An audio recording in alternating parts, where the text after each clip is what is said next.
The Rune Smith. Chapter 21 Finding a Way. Roland was sitting down on a bench outside a certain building. This was the fifth he had visited today and the sun was already setting. He had gone through the city while trying to find himself a place to work. The first place wanted to make him sign a 6-year contract that felt more like a scam than anything else. He decided to continue with his search, but what he found later was quite shocking. The first contract given was on the better side, the other places wanted to keep him there for longer. The terms were similar and the pay varied. Some wanted him to make a certain number of scrolls each day. Others wanted him to work for a fixed amount of hours for the entire week. He wouldn't even have days off. I made a big mistake. He thought that a big city like this would have many opportunities.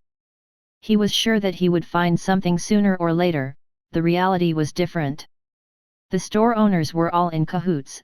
They made it hard for any new talent to get a good start. A new scribe wouldn't be able to earn any money at all. The prices of the materials were set so that only intermediate level spell scrolls would actually bring in profit. He didn't even know if they would buy scrolls from a third party like him or if they gave them a fair price. Probably not. Roland was now thinking that a smaller town might have been a better choice. They would probably offer him a less binding contract, one without a curse. The curse was also one that lowered your mana by 60% until the contract time ran out. For a mage, something like that would be crippling. Losing more than half of your mana pool would halt your progress dramatically. His plan was to work as a scribe for a year or so. With his experience gaining trick, he had reason to believe that he could reach L25 of this class by then. He figured that getting enough money for a class change crystal wouldn't be that hard. He even had enough right now. The reality was different though. No one from the established shops would let him test his skills in their shops for free. He would need to pay up in clothes to slave labor. He had assumed too much. He thought that a mage class was a rare commodity. He thought that when the store owners heard that he was a mana scribe they would spread their arms wide and invite him in, no questions asked. He had underestimated how businesses operated here and that they already had a system in place. Most of the scribes were kids from the magic academies.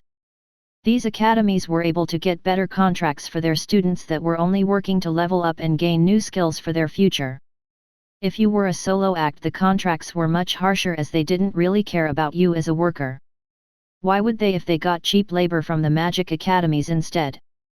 What are my other options besides signing one of those contracts? The youth looked out into the distance. The horizon was all red as the sun was setting. He could even see some priests from the Sun Church praising the sun and doing some strange pose with their arms outstretched into the air. He could take the contract and work hard for those 5 or 6 years. He would probably gain a lot of experience through scribing and reach max level. He could hold out on using the schematics trick until he got to the blacksmith class if it showed promise. The problem was that he wouldn't really be able to focus on his smithing work. Some of the contracts even forbade part-time work at other places.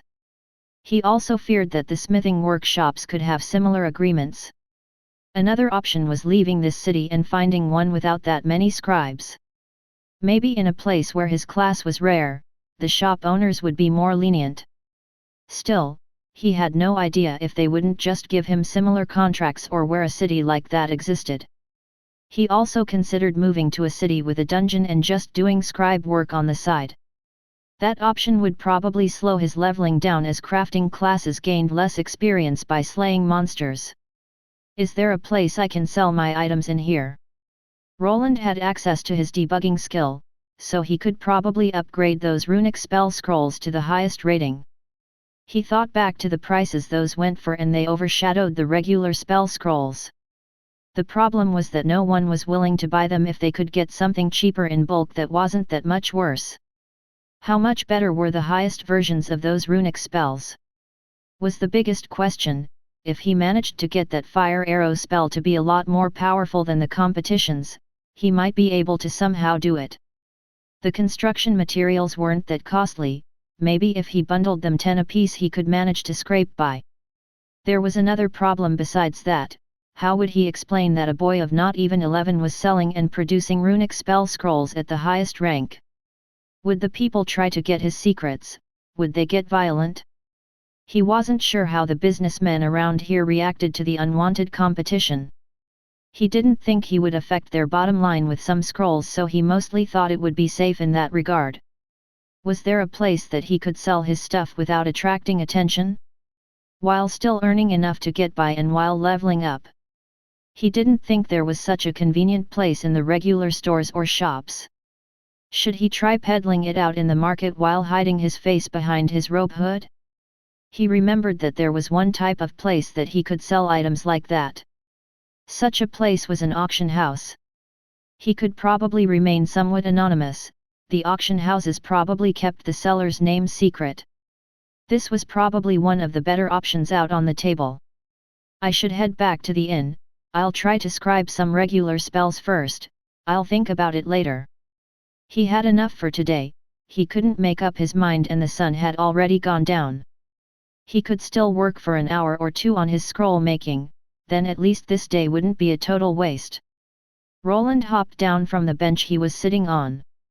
It was nicely made from some kind of metal, probably fashioned in place by some kind of smith or artisan. He took out an apple from his storage bag and bit into it. It was nice and sweet and worth the coin that he paid for it. He wasn't in a hurry as he just walked forward. He looked at the people going back and forth. In the middle of the road there were horse carriages passing by, some of them were even pulled by some large ox-looking creatures. The people chatted with each other and they looked to be going to the taverns for some alcohol. People in this world sure like to drink. He attributed this feature to them not having any TV or internet here. There weren't that many places for people to spend their free time. There were some theaters, but those were mostly occupied by the rich merchants and nobles, while the commoners liked louder places like casinos or the aforementioned taverns. There was also the red light district where men liked to spend their coins on the various ladies of the diverse races. Before his mind could wander to strange places, he got brought back into reality. He heard someone ringing a loud bell, and this person wasn't part of the Sun Church. After glancing towards the direction of the noise, he noticed quite the curvy elf lady. She wasn't the same one that he saw last time, and she was even more beautiful. She was clearly dressed to show off and to pull in the attention of the crowds. She had something akin to those Chinese dresses with a lot of leg space. She was ringing that bell in front of a large gate, above it a picture of a scale. "Gather up, good people of Edelgard, the Libra auction house will be opening in half an hour, be sure to bring your purses as we will be having a grand auction today." She continued talking while Roland spaced out for a moment. He didn't realize that there was this kind of establishment in the area. He inched forward together with the small group of people that was lured in by the bouncy elven girl. "Step right in, the entrance fee is only 2 small silver, practically nothing." After hearing that they actually had to pay to get in, most of the people dispersed while grumbling. Roland and a few others remained, some of them even paid the price and went in. He was hesitant as he didn't want to buy anything from there. He would rather sell his scrolls there, but he didn't even have any items to show. He was just looking for an auction house to sell his wares and one popped out. He was surprised that they were taking entrance fees. He thought that the more buyers the better. Why would you limit your earning potential? This was just a way to weed out people that were only there to window shop. If someone actually paid a small entrance fee, they would be more inclined to spend more inside. It would feel like a waste to partake in the auction, pay an entrance fee, and not get anything in return. It was also a strategy to keep the poor out and attract the rich. He pulled out the map of the area and made sure to mark it down. From what he knew of such places, they took in stock during the day and sold them later at night, just like now. He would return here another time with some items in tow. For now, he decided to return back to the inn he was staying at. He needed to test his scribing skills and in the morning go buy some of those runic spell scrolls that he saw. Back in his room, he pulled out one of the special scrolls made from monster skin. It had a yellow tint to it and was rough around the edges. He placed the inkwell that he bought from the store on his small table along with a new quill. He was already a couple of large silver coins poorer after buying some of these supplies. I hope this pays off. He grumbled under his nose, hoping for the best. First, he needed to practice. He would be focusing on runic spell scrolls, but he wanted to at least go through the process of scribing a regular spell scroll. His aim was his mana arrow spell, the strongest attacking spell that he had. His basic mana scribing skill was at L1, so he wasn't expecting any grand results. He also wanted to check how much experience he would get from making one. Source of all magic, heed my call. The process of mana scribing was a bit different than the runic counterpart. The scribe had to write down the spell onto the scroll while focusing his mana on the quill and ink. There were no intricate lines or runic components to slow him down. He just needed to spell out the right incantation onto paper in the correct language while focusing. The mana arrow's incantation wasn't all that long or difficult, but putting ink to paper while focusing your mana was still difficult. After 10 minutes he managed to get his first spell scroll and he heard the notification. You have gained 20 experience points. He rubbed his chin afterward. This amount of experience wasn't all that great. It also wasn't that bad either if you took into consideration that he could do it from the safety of his home.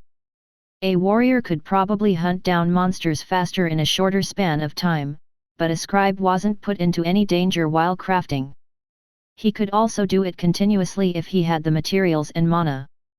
He tried identifying his own spell scroll, but besides getting its name there weren't any further stats.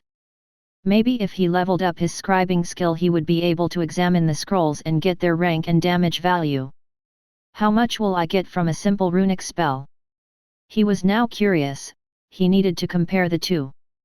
The problem was that he only had the knowledge of 3 runes and 2 of them weren't really fit to be scribed down as they were made for weapons.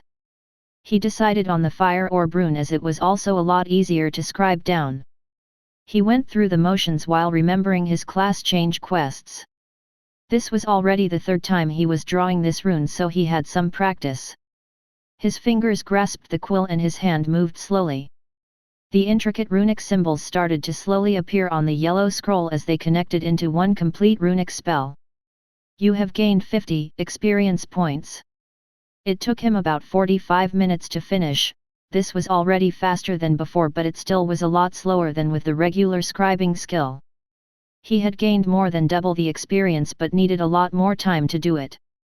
He quickly looked at the scroll before him and ran it through his debugging skill. To no surprise, he saw some red lines. It was one thing to know where the mistakes were and another to actually bring it to paper. Even if he didn't want it, his hands weren't steady, his mana control wasn't perfect, and his concentration wavered from time to time. He just couldn't redraw the perfect diagram at his current skill level.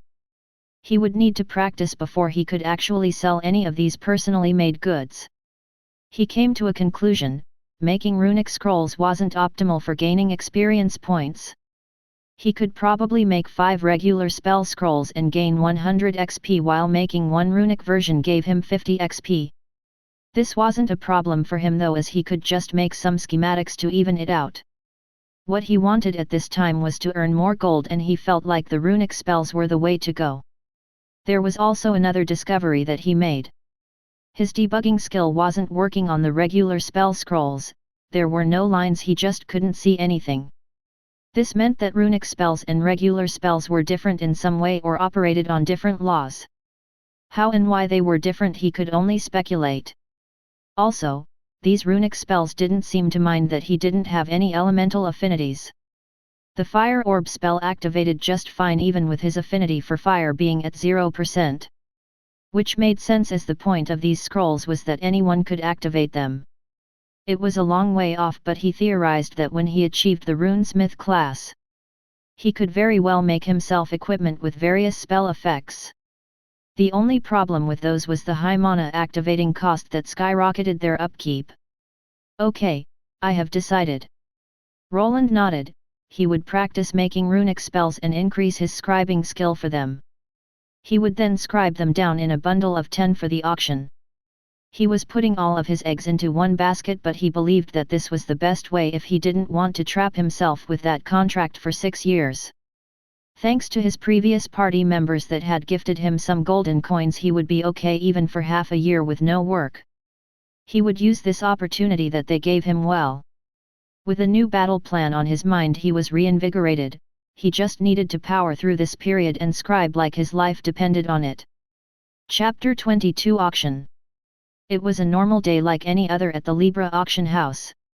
It was the latter part of it, and the workers were carrying some of the items into the back for appraisal. In this world, with a game-like system, it was easy to tell an object's true worth. Though that was only if the person's identification skill was high enough or if they had an enchanted item to help them out with it. Those items were costly though, and they required mana as any other runic equipment. That is why a person with a high identification skill was sought after, as he could appraise many items throughout the day without the need for mana. Percival was one of those people. He was the holder of a special non-combat analytic class that even had an appraisal skill included. His job was the identification of goods at this auction house. Not every item on the list made it to the showcase. There were rules put in place to not sell anything below a certain price. There was just not enough time for everything to be put out on stage. The Libra auction house was one of the largest ones in the city, and it had multiple stages where the items were being put up. They were all separated into ranks, so you wouldn't see a grand magic sword being auctioned before a lesser magic potion. Here, Mr. Percival, this is the last item from this batch. We still need to decide on the order of the items. A person brought in a certain item and placed it to the side at the entrance of Percival's office before leaving. There were already certain other products all separated by prices and labeled by the man's assistant, waiting for pickup. The appraiser was a busy person, so not like he had enough time to do such things himself. The assistant was a regular human by the name of Cynthia. Another one into the trash bin, in it goes. The girl shouted out in a cheerful voice while placing a metallic-looking statuette into a large tray with other various items. These were all products that were deemed unworthy for this auction house to sell them. Cynthia, how many times do I have to tell you to not be rough with those? If you break it, it will be deducted from your pay. Now bring me over that item, I want to go on my break. The man was a bit grumpy from all the long hours of appraising items and just wanted to be done with it. The girl slowly walked over to the item in question and picked it up. She was a bit confused as to what this was. It was rolled up with a couple of sheets of grey paper and tied together with string. I don't think this person is good at wrapping. She brought the item over to the grumpy old appraiser that looked at it with scorn. After he managed to get rid of the crude outer shell, he frowned even more. He had seen products like this before and knew that they weren't worth much. Even from the first glance, he could tell that the quality of the scroll parchment was the absolute lowest. Why would they make me appraise spell scrolls? They sell for almost nothing. Did this get through due to the packaging? I told them to look through the items before they bring them over here. What if there was a bundle of sticks in here? Percival the appraiser wanted to grasp the bundle of spell scrolls and toss them aside. Before he was able to do that, his lovely assistant grabbed one of them and took a look. Mr. Percival, these spell scrolls are strange. They only have a couple of large symbols on them. I thought you had to write a spell on these. The girl turned the spell scroll around to show it to the man, whose eyes bulged slightly. He looked down to see that these items weren't simple spell scrolls. No, they were all runic spell scrolls, which were much harder to make. Give that back, you fool. Okay. The girl stuck her tongue out at the old man and went to the side. She was also waiting for him to finish up so she could take a break. The auction would be starting in a couple of hours and she still had some other work to do. The appraiser fixed his glasses and placed one of the scrolls on the table so he could see it better. These are indeed runic spell scrolls. Which runesmith had enough time to make these? He was a bit baffled why anyone would make so many of these. Maybe a new runesmith was feeling bored, so he or she made them. He didn't want to speculate more, so he leaned up and started examining the item. His identification and appraisal skills activated and you could see a faint blue glow in the man's eyes for a fraction of the second. Runic Fire Arrow Spell Scroll Common High. One of his eyebrows moved up after reading through the information. He thought this was some beginner runesmith's work, but it was actually of a high grade. Even accomplished smiths mostly made items at the intermediate level, while high was a sign of talent and hard work. A regular intermediate fire arrow spell went for 2 to 4 small silver coins, but this was a runic spell scroll. They worked a bit differently than the regular ones. The biggest difference was the possibility of amplifying the spell. The user had the option of adding more mana into the scroll, which would increase the output to a certain extent depending on the rank. Interesting. I'd say this scroll could even go for up to 9 small silver coins, not bad for a common spell scroll. The man almost made a mistake by crumbling up these. If the owner got wind of it, he might have to even apologize in person. These scrolls even had a little logo drawn in the corner. It looked like a red shooting star or a comet. There were more of those scrolls there, so he got to it going through them one by one. Highest. His eyebrow moved even higher as he saw that one of these scrolls was at the highest rating. This was something he didn't get to see often, an item with the highest rating. If the high-rated scroll could go for up to 9 small silver coins, then this one could even go for double, maybe even triple. The appraiser knew that a lot of the runesmiths were unwilling to sell spell scrolls below a certain price range. This was why they were placed in stores at exorbitant figures and never saw practical use. A highest graded spell scroll could actually go for quite the sum though. What did the highest rating mean? It meant that the spell was really close to jumping grades and going into a higher one. That would put this common spell scroll at half a step into the greater runic spell realm. By Solaria, who is this runesmith? Is he an advanced one? He mumbled to himself while finishing up with the appraisal. There were exactly 10 runic spell scrolls in this pile. 8 of them were at the high grade while 2 of them were at the highest. There wasn't even one that was at an intermediate level, which told him that the person that was making them was quite the master. The man racked his brain. He couldn't imagine this being one of the runesmiths from the city. Most of them were grizzled men with some lesser magical aptitude that barely managed to become a mana scribe. Most of them preferred working with metals and not scrolls. The only use for them was practicing their mana control. Are you finished, Mr. Percival? It's getting late. The man looked up. He had spent a bit too long inspecting these items. He coughed into his hand and then started writing down the appropriate pricing. The pricing was mostly there as a guide for the auctioneer to start off. They would use it to choose the minimum bidding price of the item. Take them and be careful, they are delicate. Also wrap them up with some high-quality string for the auction. Okay. Are we going to sell these as a bundle or separately? The assistant asked while taking out some better-looking string and rolling up the sheets of monster skin. Why are you asking me? I'm just the appraiser. They would probably sell better as a bundle. The highest graded scrolls might make the buyers bid further. He added his opinion while standing up. The scrolls that he just appraised were slightly unusual, but nothing really that extraordinary. There were items in this auction that the minimum bidding price was a gold coin. The scrolls that could fetch a couple of small or large silver coins apiece didn't really matter. The assistant girl shrugged while the old man walked out. She opened the door and 2 more male workers walked in. They removed the tray of useless items from the room first. The other goods that were going to get auctioned out were spread out on larger tables by the prices. Some other people would come in and take a look at them.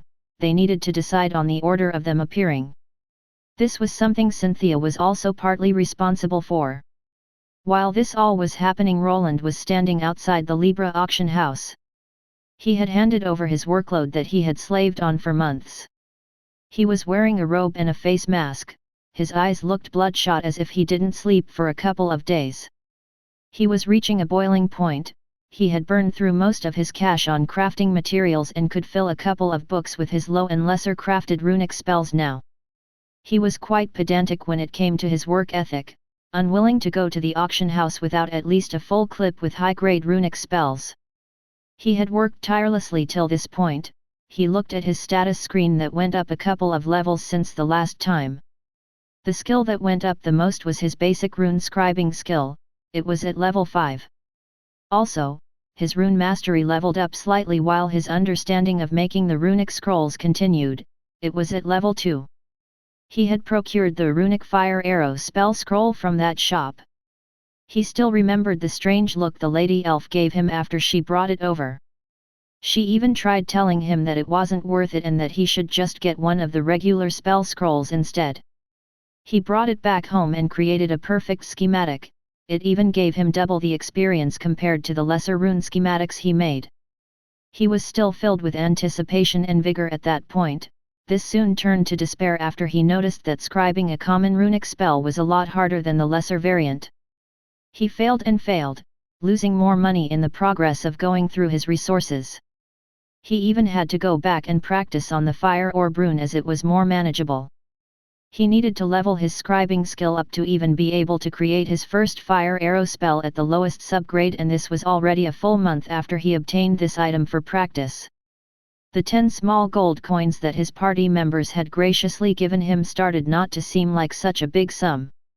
He thought that it could even last him for 10 months, but he barely managed to last half a year while going through his crafting materials. He even had to dive into his adventurer savings just to scrape by. At this point in time, he was sitting on his last small silver coin. If he didn't manage to make a profit with these scrolls, he would have to go find himself a job. He was very stubborn as he got it into his head that he needed good branding with his first auction. This was why he was unwilling to sell the lower-rated scrolls and why he placed a small logo on the scrolls so that people would notice his brand. He also pretended to be a servant of some posh runesmith that made these runic spells.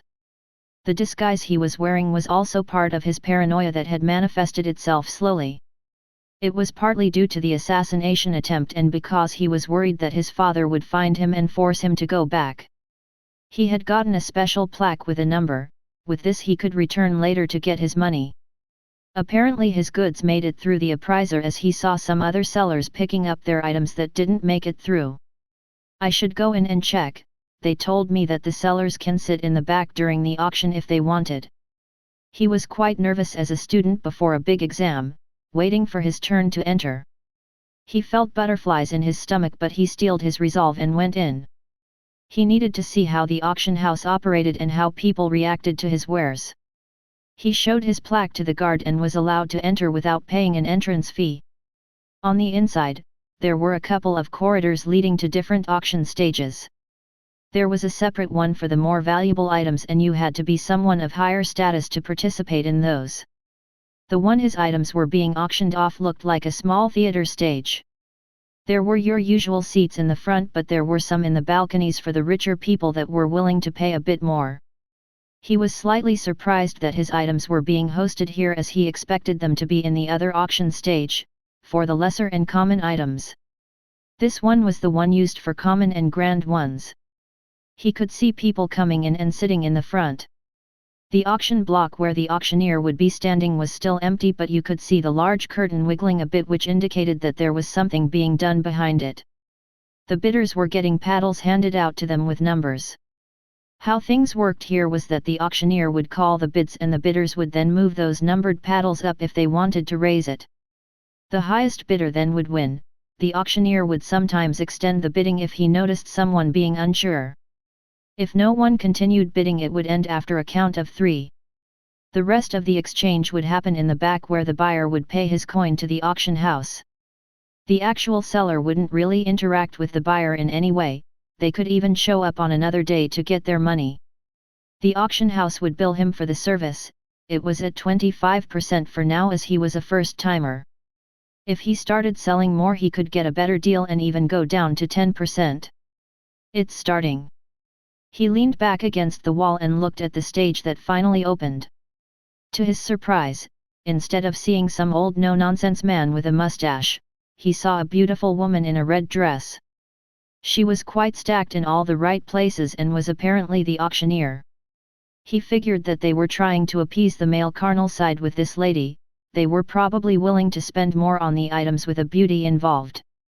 This was one of the oldest tricks in the book. I would like to welcome you ladies and gentlemen to the Libra auction house. I will be your hostess for tonight. She even struck a pose and made some kind of weird duck face that Roland recalled girls doing from his university days. The male audience looked happy, their female counterparts weren't that excited though. Soon the first item appeared on display. It wasn't much, just an accessory with a lower graded enchantment. We start the bidding at 5 small silver. He could see some people raising up those number paddles and the first auction ending in a few minutes. The experience wasn't very interesting, and the fact that he wasn't able to sleep well for the past few days was getting to him. After most of the common items were gone from the stage, Roland got concerned. Why weren't his scrolls showing up? He was sure that they should be among these common wares, but they were inching towards the greater ones by the looks of it. He was worried that he had entered the wrong auction stage and that his items were getting sold in the other one. Now for the last of the common items of the night we have something special. Just as he was about to ask someone about it, the lovely lady spoke out. We have a couple of runic fire arrow spell scrolls from an unknown master craftsman. What's so special about these runic spell scrolls, you might ask? Well, they are all mostly of the high grade. But that's not all, dear customers, 2 of them are even of the highest grade. The people started murmuring with each other while Roland started getting nervous. His scrolls were out on display and the auctioneer lady was making quite the spectacle of it. 2 workers brought out 2 wooden boxes and placed them on the stage area where the light shone. We have put them in a set of 5, in each box. There are 4 scrolls at the high grade and 1 at the highest grade. We will be starting the bid for the first box at 3 large silver coins. Roland quickly started adding things up in his head. At this price range he would be able to make a profit, and this was just the starting bid. The people started moving those paddles up. The moment Roland saw someone bid further, he felt his heart beating faster. He was finally seeing the fruit of his labor getting appreciated. It was like a large weight was lifted off his shoulders and he could finally relax.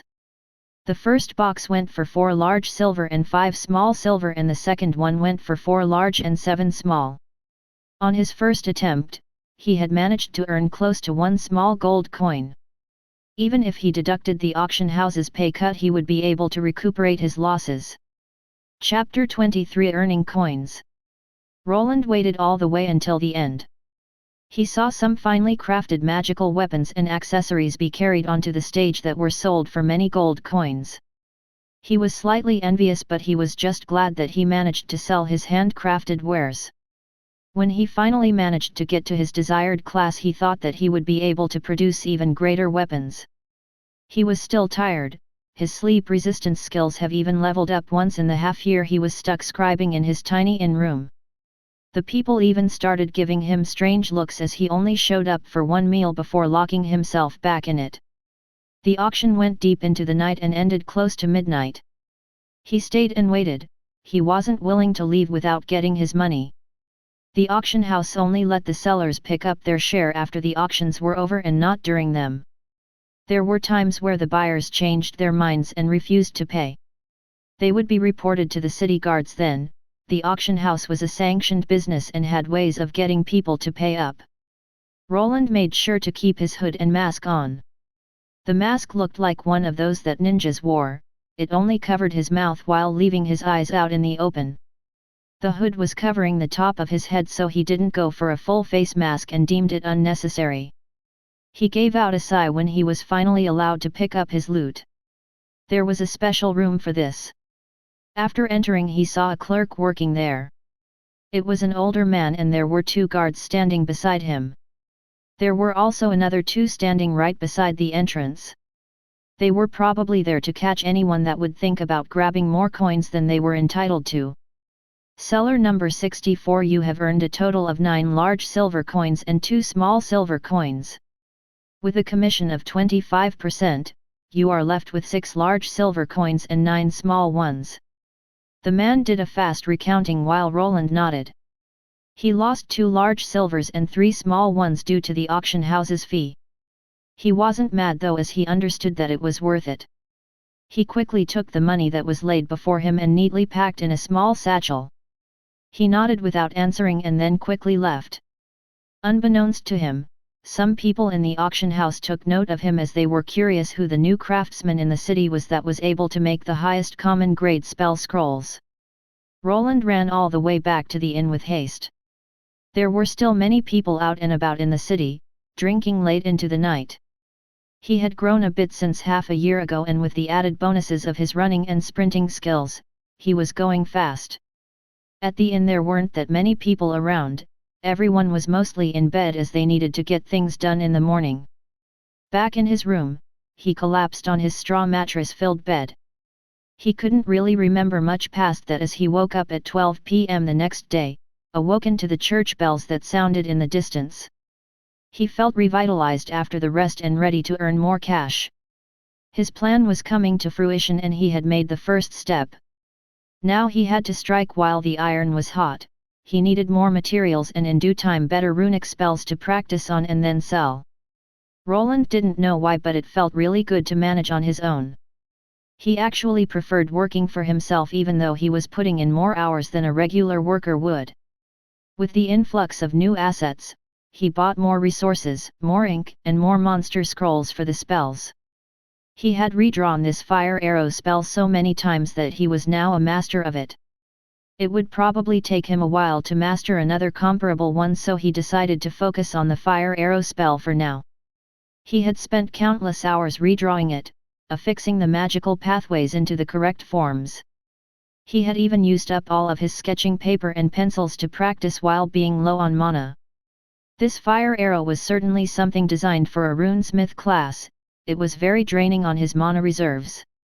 If he wasn't blessed with a large pool of mana, he wouldn't be able to scribe more than 1 or 2 of these runic spells per day.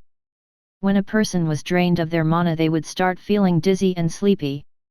If your mana ever hit 0, you would get a splitting headache and sometimes even pass out. This had happened to him one of the days he was scribing. His devotion to the task at hand had caused him to suffer a backlash. He even received a debuff to his mana regeneration the next day, which halted his progress even further. Time passed again and things were getting more interesting at the Libra auction house.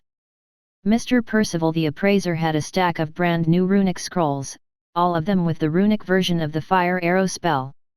This time around there were 3 at the highest grade, which made the man wonder if this runesmith master was improving by the day.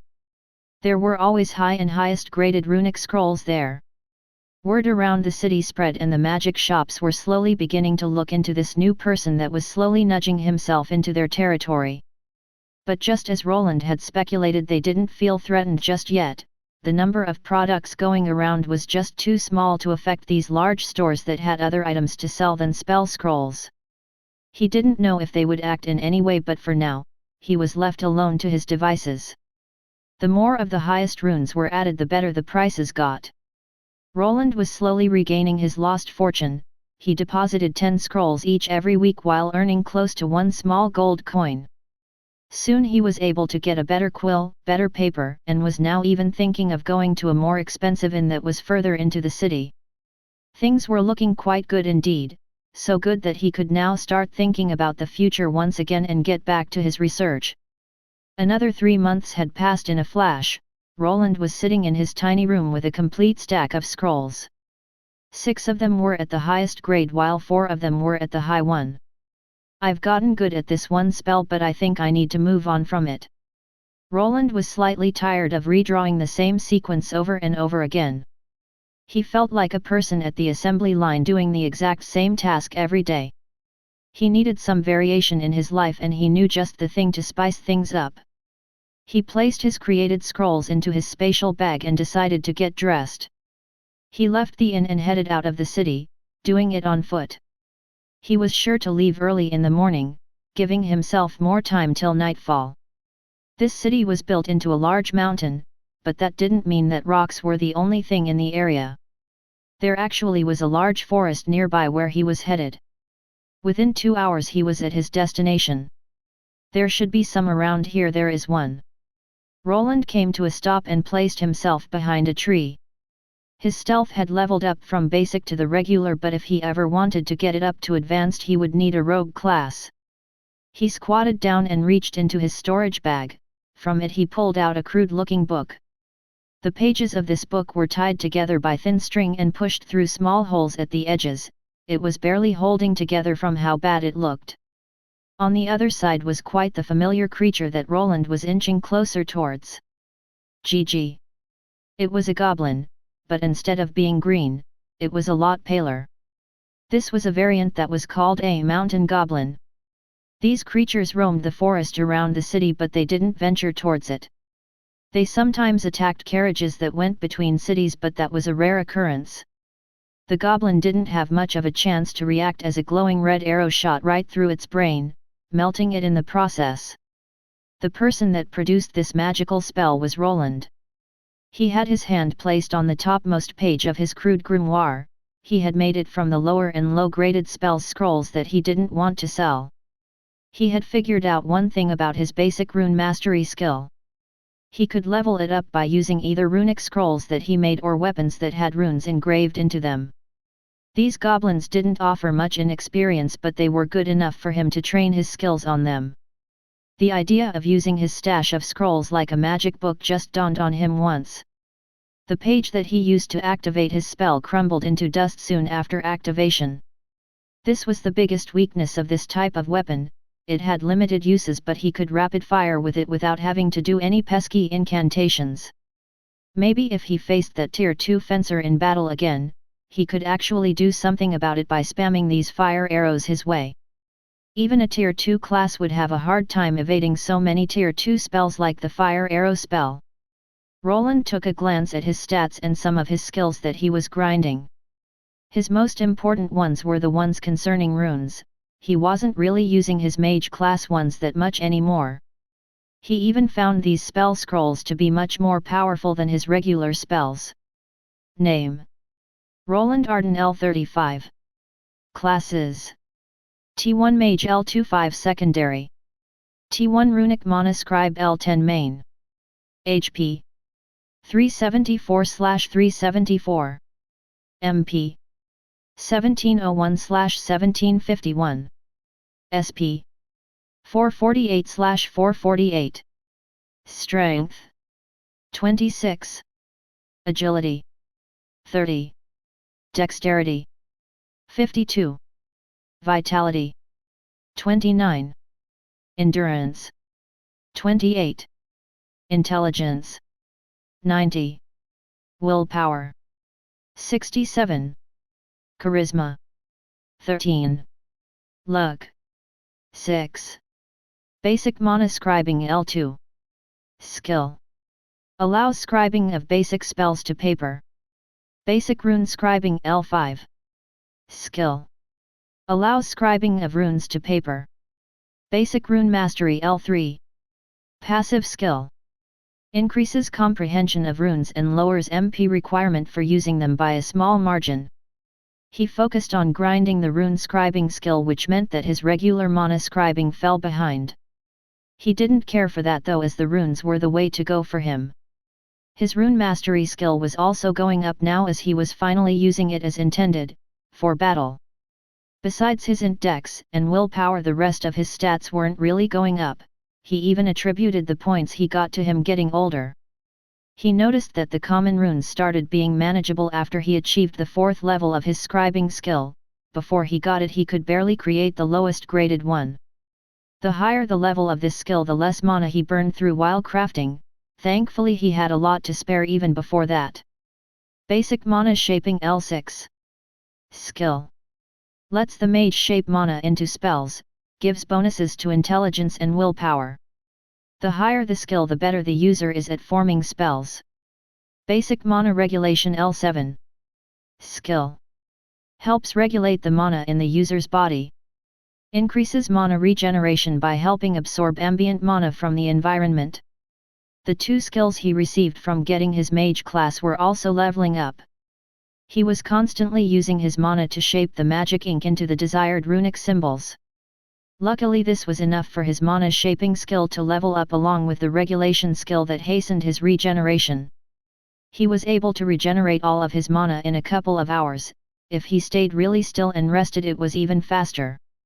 Taking off his clothes also improved this task, as he had more uncovered skin to absorb the mana energy. He was a level 10 scribe after more than half a year of work. He was already at the level cap of his previous class within the same time. Leveling up his second tier 1 class was proving to be more challenging. He also didn't manage to scribe down that many rune schematics, as he was without coin. This would be changing soon. he wanted to start buying out all the runic spell scrolls that he could find within the city.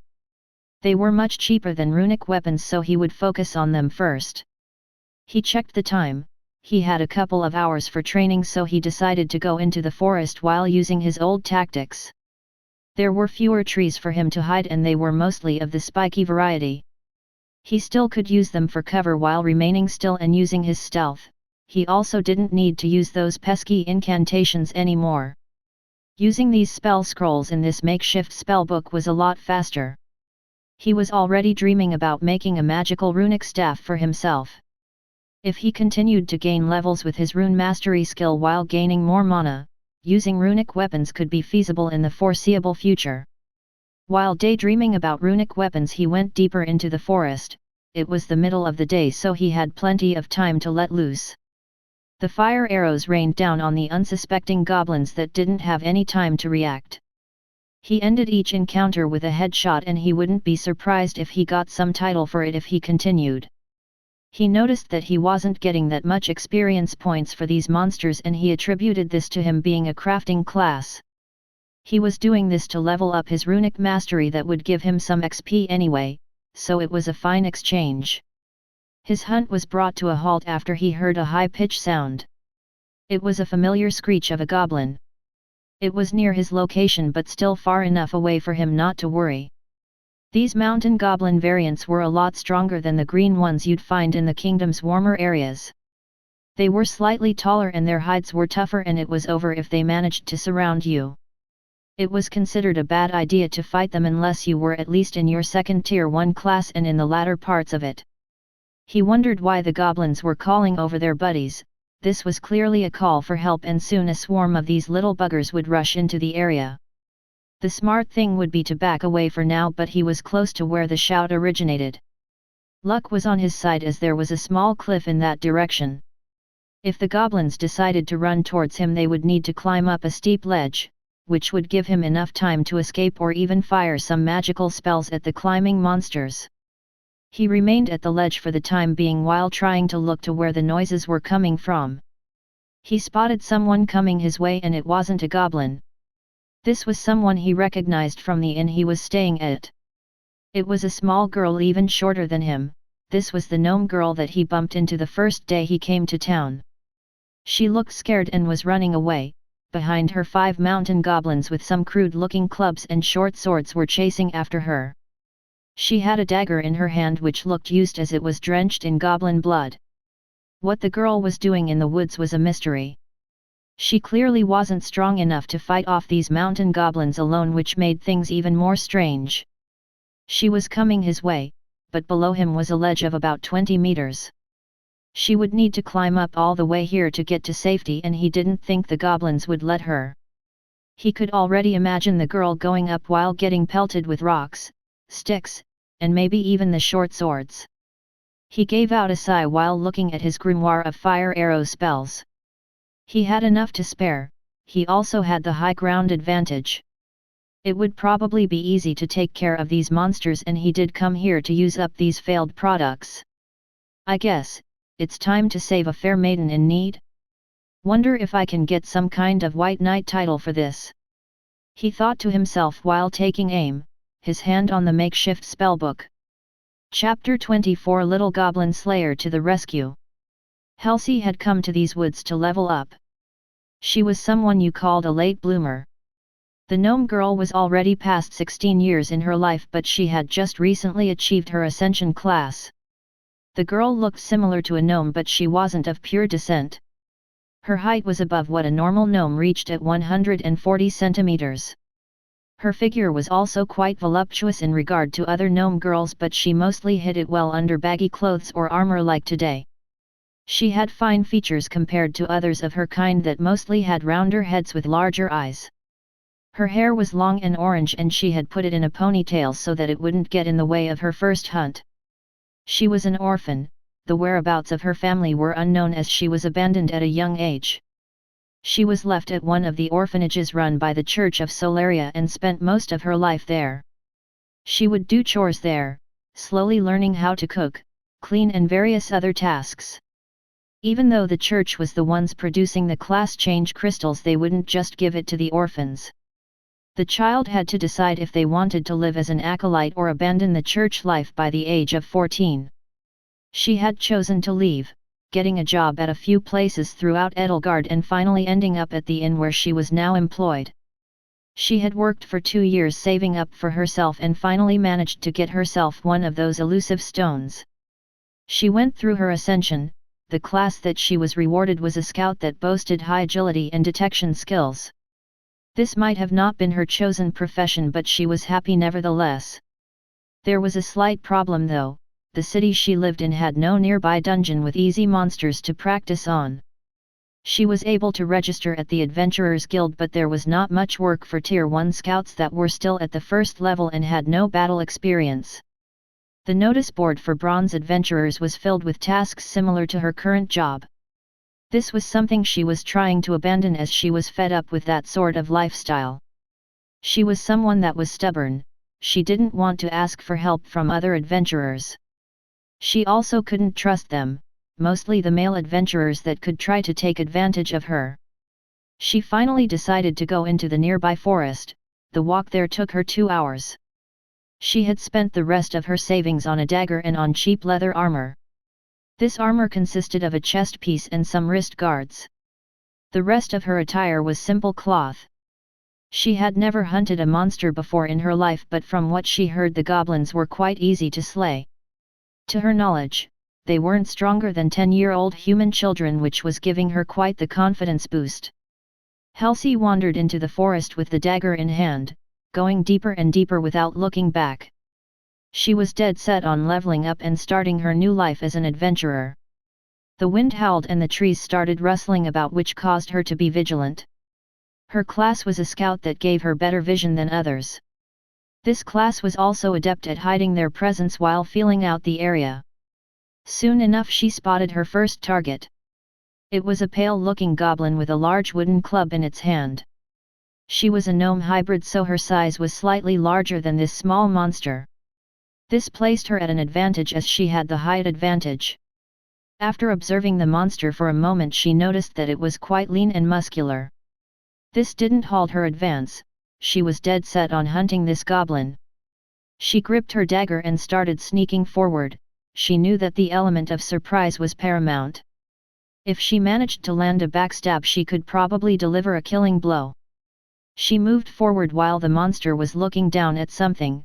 There were some large insects there that the goblin started stomping on. This gave her a chance to move forward while sneaking. The goblin was unaware of the small person sneaking up behind it. It switched to hitting the ground with its club while grinning. Suddenly it heard something snap behind it, which put it on alert. The goblin turned around with haste to see a pointy-eared girl with a dagger rushing its way. It didn't have that much time to react, and it wasn't very skilled either. The goblin just swung its wooden weapon randomly in hopes of protecting itself. This was partially successful as it managed to deliver a blow to Halsey's side. This caused her dagger to go off target and plunge itself into the monster's shoulder instead of its neck. The monster screamed out loud, the pain unbearable as it jumped back to get away. The small gnome girl panted hard. She needed some time to catch her breath as the wooden club had slammed into her side, causing some damage. The small goblin was a lot stronger than anticipated. Even though her armor held, she almost had her ribs broken. She didn't realize that the monster had called for its friends, so she continued. The enemy was wounded and she just needed to finish it off. The goblin, with rage in its eyes, charged forward. It went into a berserk state and started swinging wide. The girl was slippery as an eel. The blows weren't reaching her, but she couldn't move forward either. The first blow had taken the wind out of her and she was now hesitating. She had almost no combat experience, having only occasionally fought with the other orphans or drunkards in the city. Soon enough more goblins started appearing, which finally forced her to turn around and run. She could barely handle one of these monsters. What could she do when 4 more appeared? So started her getaway. She was panting while running towards the city. The forest was unknown to her and she was still just a level 1 scout. Her tracking skills weren't quite there, so she found herself running in a random direction. This was a mountainous area and luck wasn't on her side as she found herself blocked by a high rocky wall. She looked to the sides as the road forward was blocked. She could hear the angry goblins running behind her, which caused her to panic, unable to decide. Should she try climbing this or try her luck by going sideways? There could be a better climbing spot further down. Before she could decide, one of the goblins jumped out at her. It didn't get far though, as something bright and red came whizzing from somewhere. It pierced the monster's head and stopped it in its tracks. One monster was dead and 4 more remained. "Hey, you alive down there?" She heard a voice from above and she found it slightly familiar. She looked up and saw a person standing there. This person was wearing a black robe and it was hard to make out his clothes. By the sound of the voice, she knew that it was someone younger but still a man. I am fine, but there are more coming," she shouted out while slightly relieved that there was another person here that was even willing to help. "I know, wait a moment, I'll clear them out." This was what the person said before the massacre began. She could see more of those red flaming arrows being shot out. They made beautiful red arches and burrowed themselves into the goblins the moment they jumped out from the bushes. 5 spells and 5 goblins were dead.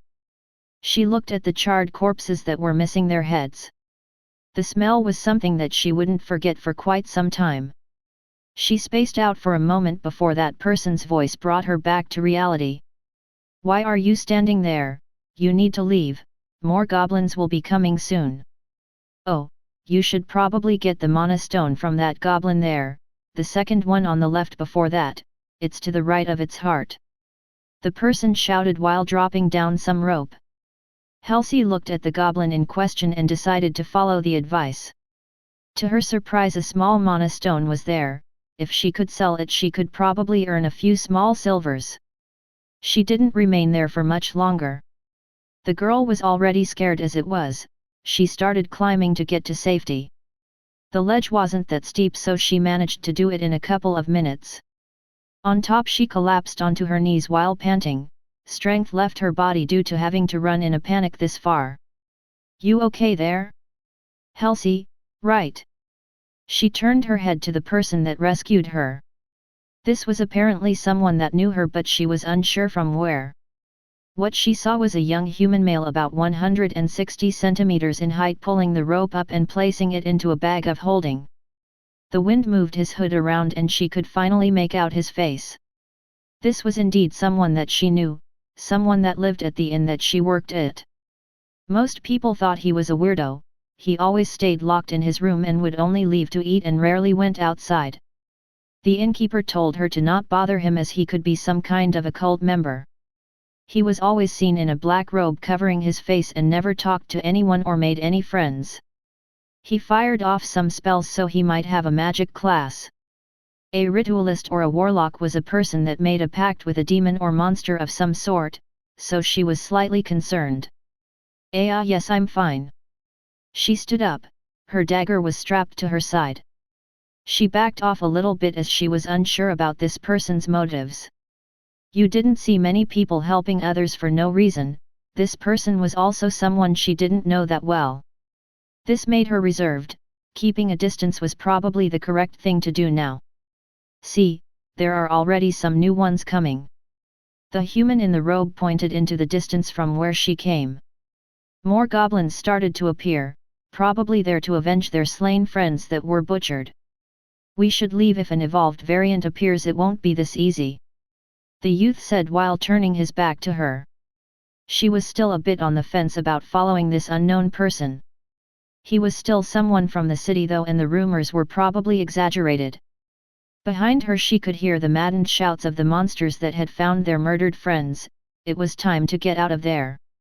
"Ah, wait for me, I'm coming." She ran after the human boy that was quite fast on his feet. She was someone that was adept at running, but even then she couldn't catch up to him. It didn't take long for them to reach the paved road that led into the city. The goblins would probably not chase them any further than this, so she felt relieved. She leaned over while panting, her hands to her knees. She made it out alive in one piece. She didn't expect these monsters to be this crafty. even when she managed to stab the creature in the shoulder it didn't do much damage. This was a total failure on her part and she knew it. After resting a bit she looked up, the human boy was staring at her. She felt weird, this person had helped her but she had a hard time expressing her gratitude. Before she could open her mouth he spoke out first. What were you thinking? Have you never fought a goblin before? What level are you? If I wasn't close by you would have been getting eaten at this moment. And another thing. The human youth had removed his hood and started berating her. He crossed his arms over one another and started listing the things that she had done wrong. He even started questioning her choice of equipment. She felt like she was being scolded by one of the older nuns from back in the church days. This boy looked younger than her, which made the whole thing even more degrading. If you weren't close by? I had everything under control. She puffed up her cheeks along with her chest, her long eyebrows angling inwards. She was mad, her plan of being an adventurer didn't work out as intended and now she was getting lectured by some snotty kid. He might have been some kind of magician but he was still a child in her eyes. That's right, I was just luring them into a trap, you idiot. Then you appeared and ruined my plan. Who needed your help? I was fine on my own. She moved her head to the side while harumphing loudly. The youth that was reprimanding her stopped talking while astonishment covered his face. He watched as Halsey stubbornly turned her head to the side while biting her lower lip. While trying to act tough and not facing the person that rescued her she started walking. She could slightly see the youth's face contorting into odd shapes, he was probably baffled by her reaction which made her feel bad. She was never good at apologizing for her wrongdoings and even worse at thanking people that had helped her. The two didn't talk much after her outburst, they kept a distance of a few meters from each other. The gnome girl wanted to apologize but each time she saw the youth's face she felt indignation as if he was looking down on her for failing. They finally separated at the city entrance and both went their own way. There was a tiny problem though. Halsey had forgotten that the youth that she didn't know the name of was staying at the inn she was working at. She was also a worker that lived there so they almost immediately bumped back into each other. She kept her distance as he was eating his supper. Both had spent most of their day walking back and forth and adventuring in the forest so it was already close to 7. The world here also had a 24-hour day cycle but there were 13 months on the calendar instead of 12. Halsey felt a bit bad about not having thanked him yet. She made a fist with her hand and brought it to her chest while clutching it. She had made a decision. She grabbed one of the better-looking sausages from the pantry. Her plan unfolded as she used the busy hours to sneak over to the robed stranger. She placed the nicely prepared meat sausage along with a plate on his table, her mouth moving fast as she talked. Here, I found this just lying there, thought you might want one. The youth looked at the item presented to him with a raised eyebrow, then back to the smaller half-gnome girl that was presenting it to him. Another bout of uncomfortable silence unfolded which caused the girl to have another outburst. Just take it already, what are you taking so long, not like I brought it over to thank you for helping me or anything. Idiot. She slammed the table with both her hands which made the whole thing shake. She then stormed off back into the kitchen. Some of the patrons noticed the exchange and even gave the half-gnome a whistle. Roland, who was still looking at the sausage that was given to him, seemingly free of charge, was quite surprised. He didn't think these types of people existed in real life. He grabbed the sausage and gave it a taste. He couldn't just waste good food. In the back of his mind, he was slightly amused by the way the girl acted. It was quite similar to how some popular characters in various works of fiction conducted themselves. He could even see her trying to sneak a peek from the corner, probably wanting to see if he was eating the gift that she prepared. He also needed to talk to the girl later. She was obviously unfit to wander into those dangerous woods. As an adult, it was hard to not worry about someone that acted this much as a little brat. He would later try talking to her again but after she had cooled off as it seemed that she was still slightly irritated. But this would have to wait for now as he had a really big sausage to devour now. Chapter 25 Making a Deal. Roland was back in his room, the day had been a strange one. He went out to test his spell scroll slinging abilities on some goblins. But what he found there was a young girl almost getting herself killed. He didn't want to pry too much into her business and she didn't react kindly when he started reprimanding her. The other peculiar thing was how she acted. The whole encounter made him think that he was stuck in some kind of game world as he didn't think people like that existed. She had multiple emotional outbursts towards him, while on the other hand acted all grateful and even shy while bringing over some food. Well, she might just be bipolar, should I stay clear of her? He thought, but maybe he was reading too much into her character traits there. There were all sorts of people in this world. He had managed to get a free sausage as a reward, so it was worth it. He was now stuffed and back in his room. He would scribe one more fire arrow spell before going to bed. Tomorrow would be the day when he would finally go on a spending spree. He needed to buy out as many runic spell scrolls as possible. He could then start creating schematics for them to quickly gain levels. The more levels and the better stats he achieved, the faster he would become at creating his wares. He was also hopeful that in the future the Libra auction house would drop their percentages. Losing 25% after they got their cut was a bit much. He wasn't sure if the regular stores charged others as much for their wares. He used his usual disguise that made him look like a little warlock in training. The place he was visiting first was the same one he got the runic fire arrow spell from. It was the store that was called Exier's Magic Emporium. He stepped forward. The doors opened by themselves with the help of some kind of enchantment. He wanted to examine this door. Maybe it also operated on some runes and he would be able to add another one to his collection. There weren't that many people in here and he didn't really come here often. The general store that was closer to his inn had all the necessary items. He was also concerned that if he came here too often his disguise as the person selling the runic scrolls would fall through. The elven girl by the name Zilyana was still here acting as the main salesperson. He just moved over to the display case with the runic spells. They were all still there, even though there weren't many he could use them for research.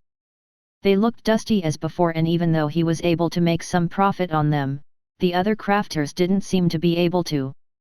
He had a bit of an advantage over other people. He could just take their work and improve upon it. Even if the person made the lowest of low runic spells, he could turn it into the highest one in a matter of hours.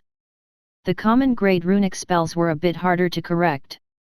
They used a lot more runes and even their schematics were double their size.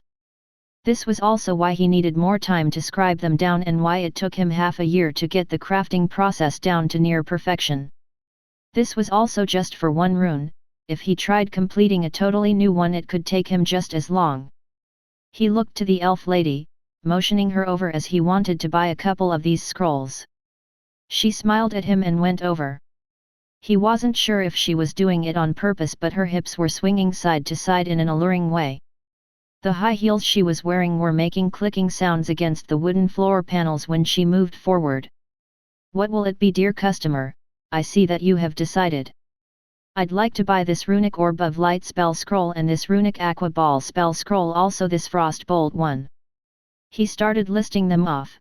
He wasn't sure if he had enough money for all of them.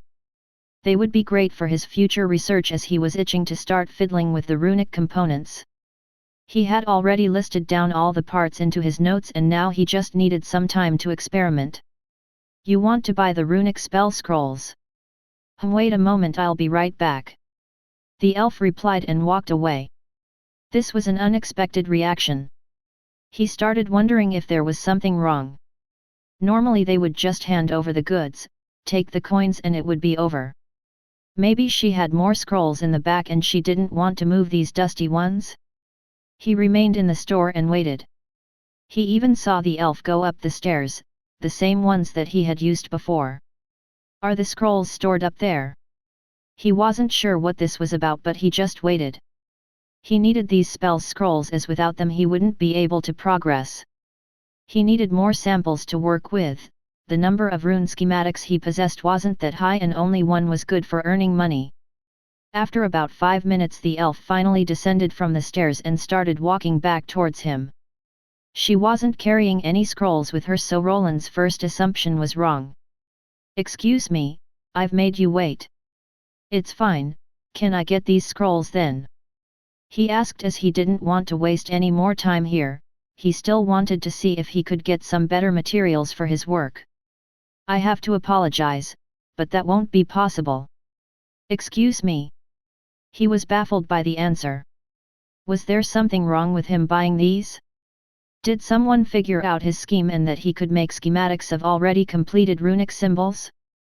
His mind spun into conspiracy theory territory as he started sweating. "Ah, don't worry, it's not like that. The manager would just like to speak with you."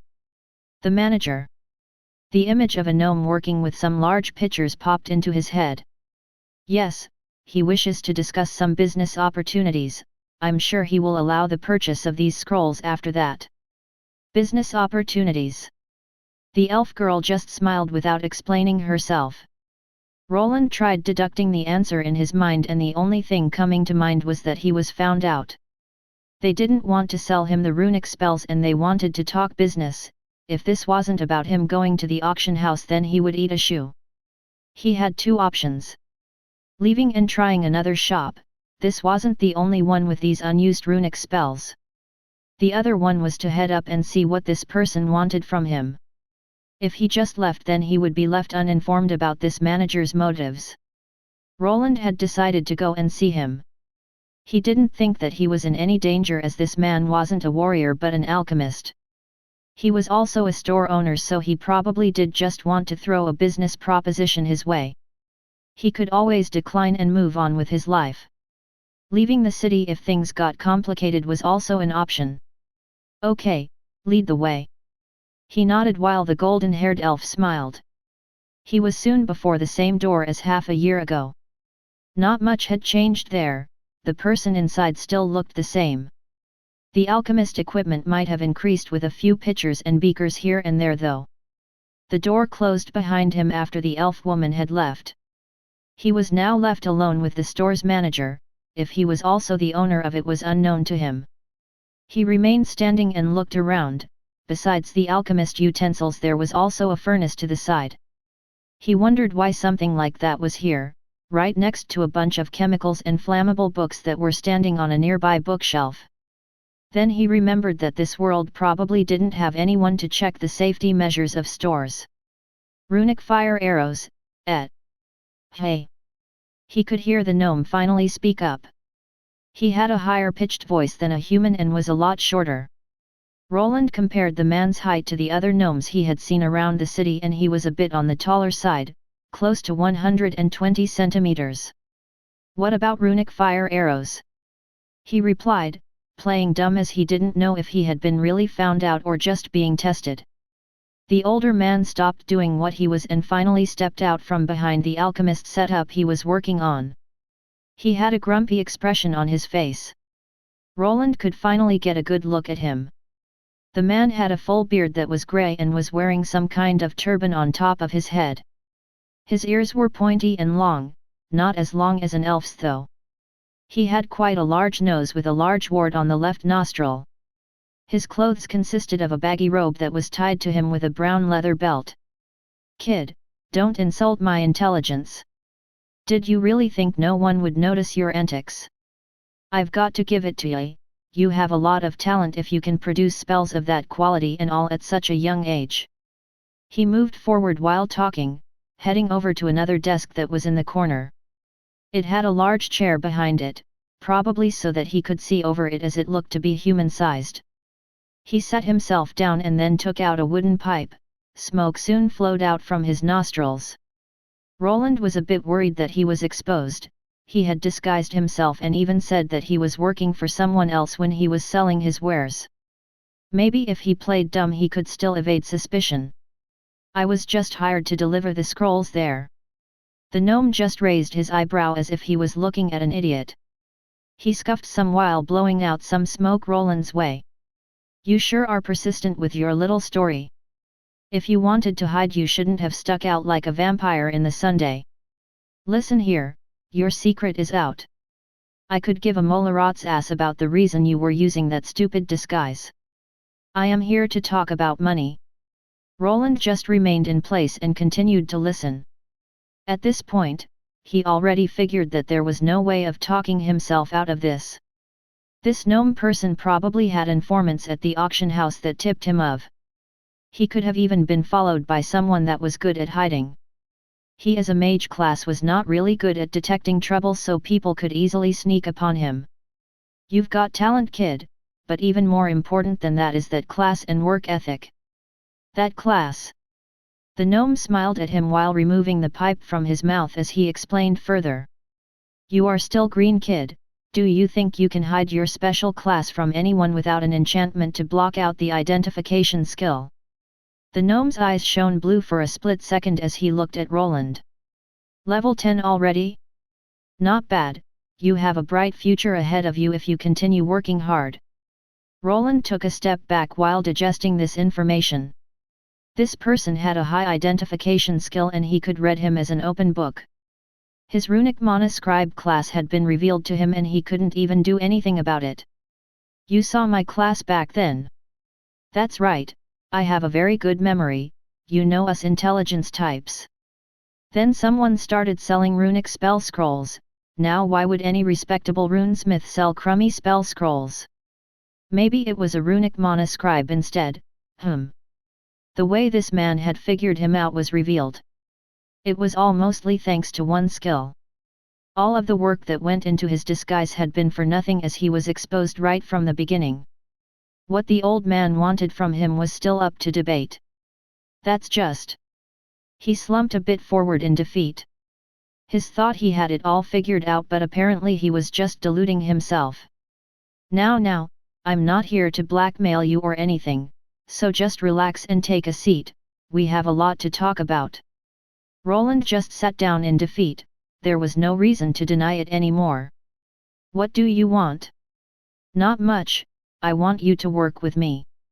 I'm not signing one of those ludicrous contracts. Roland was quick to reply, he still wasn't willing to get himself stuck working for 6 years in one spot. He would rather leave the city and try elsewhere, he had made enough to relocate. Those contracts are for talentless hacks, you kid have a future. This is how I see it. I'll supply you with the location where you can develop your craft, I'll even lower the price for the materials. The man started talking business. He wanted to sponsor Roland, he would give him his own place where he could do his rune crafting. The contract he was offering was a lot less strenuous than the one he saw half a year ago. He wouldn't need to share any of his secrets. He would only be required to continue crafting like he already did. This store would take care of the selling part, their commission was also lower than of the auction house at 15%. This contract looks a bit one-sided. Why are you willing to give me so much freedom? It looked a bit fishy. The only binding thing here was that he could only sell his wares to this store. He could freely craft for himself and give them away for free if he wanted. There was even a clause that he was allowed to sell it at a cheaper price for a couple of people of his choosing, and he could also negotiate for it. The period of this contract was also shorter, just 3 years. After which he was up for renegotiating or just leaving outright. That's an easy answer, you show a lot of promise. There aren't many people at your age that have such a high level. You probably don't realize how rare unique classes like yours are. I am willing to invest in your talent, I don't think that it's a bad deal. The man smiled while already having the contract ready. Roland only needed to sign on the dotted line and it would be finalized. The punishment for breaking the contract was a slightly lesser curse that would only remove his mana by 30%. It also didn't take into effect instantly if he broke one rule, and he could work it out with the boss to evade it. It was actually a good contract for someone with no backing and no influence like him. He could work and sell his items while not having to worry about the price margin. The auction house buyers were sometimes stingy with their purchases. He would also get his own place to tinker about. Probably one of the rooms in this large building. This contract could even extend to when he advanced to a blacksmith. It was easy to scribe spell scrolls, but he would need a fully equipped smithy to get anything done as a blacksmith. The contract stated that the company he was signing with was required to present him with facilities for his craft. It wasn't limited to his runic mana scribe profession either. I see that you have made your research, it would probably be unwise for me to refuse. He replied while looking at the old man that was wiggling the contract before him. The gnome also warned him about the other stores. Apparently not everyone was as lenient as he was. Others might want to crush him instead of recruiting. It would be easy to pull some strings and have him banned from the auction houses in Edelgard. In this city, there existed something like a council. Their members were the most influential businessmen in the city, merchants, store owners, owners of large smithing shops, and other various businesses. They gathered every 3 months for discussions. If an upstart appeared, they would first try to get them over to their side. If they resisted, they would be crushed. Roland was flying under the radar for now, but as soon as he tried creating his own company, the council would come on knocking. The gnome here was part of it, so he could put him under his protective umbrella and shield him from any future woes. Roland moved his head down and thought, the deal wasn't that bad and he was still young. The contract was only 3 years, so he would have a lot of leeway when he improved later on. He also didn't know how long he would have to keep this up until he would actually have enough money to buy his own workshop. Let me think about it. Could I get a copy of this contract and read it over? The old gnome didn't have a reason to refuse, and Roland left. He would read through the contract again and come up with a few modifications. Like being allowed to keep his own brand symbol of the small red comet along with having his identity hidden. In the end, he would agree to it. His life of crafting had only begun with this step. Chapter 26 Examining Scrolls. Sign here on the dotted line. Is my name enough? Yeah, that's fine. The contract mostly just reacts to your mana and not your actual name. Roland wrote his name into the contract that went through some changes. He managed to get the gnome to agree to keep his true identity a secret. He also didn't mention that he was from a noble house. The most important clause though was the one stating that the gnome couldn't undersell his work. There was a minimal price negotiated while taking into account what the scrolls were selling in the auction. Any other items he created would be negotiated further, but he didn't feel like the gnome was trying to rip him off, at least not too much. He still wanted to make a profit. He wouldn't be surprised if they knew that. How far the gnome's identification skill was able to peak was unknown. He himself could only use it on certain items, and he would mostly just get the general name. He couldn't analyze people well either. If he looked at Zilyana, the only info he got was that she was a sun elf. This was the default elven race around here. Besides sun elves, there were also moon elves that were similar looking to dark elves from most stories. For one reason or another, these two races didn't get along with each other. The woman rolled up the contract after it was finalized. He had finally accepted the offer and his life as a contract worker had begun. Luckily, he didn't really have to make that many scrolls and should be able to do his research as well. He was even going to receive a personal assistant if he did well. He was led down into the basement. He didn't occupy any of the rooms closer to the manager's room. The place he received was a bit dim and had a very dungeon-like vibe to it. He had gone through some dungeon training against goblins, so he was fine with places like this. We weren't really using this one, that's why it's a bit dirty, Zilyana said while opening the door and showing Roland in. There wasn't much inside this room. Some empty boxes in the corner along with a wooden table and some chairs. The cleaning lady would come soon and some furniture would be carried over as well. Here is the key, don't lose it. He was handed the key. He would be able to come to this place whenever he wanted and even work through the nights. The gnome manager knew that some craftsmen like to work hard. A bed would be supplied for him. Roland was thinking about moving from the inn here. He didn't need to pay for rent, but the air was kind of stale. You can start working tomorrow. Welcome to Xier's Magic Emporium staff. You can call me Big Sis from now on. The elf struck a pose by placing her hands to her hips while looking at Roland. He just looked back with narrowed eyes while replying. All right. He almost forgot that he was an 11-year-old kid. which had its pros and cons. Roland also asked if the manager was the owner of this store and if the store was named after him. It was revealed that he was only someone akin to a regional manager of a larger company. It had a lot of chain stores strung throughout the city and the main one was in the capital city. When he asked the elf about the gnome's full name, she just smiled at him without revealing it. Roland was getting the facilities and the basic materials. He wouldn't be getting the research materials though, that was on him. He returned to the first floor and bought out every single runic spell that he could. With the contract in place, he felt like he could invest in his future more. He didn't inform his new boss about his unique skill. Even if the gnome saw his status screen, the name debugger probably didn't ring a bell. He got some new spells that did various things. The Orb of Light spell felt similar to his Fire Orb spell as it just produced a light of a different color. He made sure to find spells that worked similarly. So if he already figured out how to produce the Fire Arrow spell, he wanted to get his hands on a Water Arrow spell or an Earth Arrow spell. He could then compare the schematics and see if the parts or runes were similar. This store had a limited variety of these spells. This forced him to search them elsewhere. Luckily, the manager had supplied him with an armband that would hide his status. He would seem like an ordinary mana scribe to everyone else. After a day of searching, he had managed to find a couple of elemental variations of the Mana Bolt spell and the Mana Arrow spells. Surprisingly, there were none of the basic lesser runes of those two spells.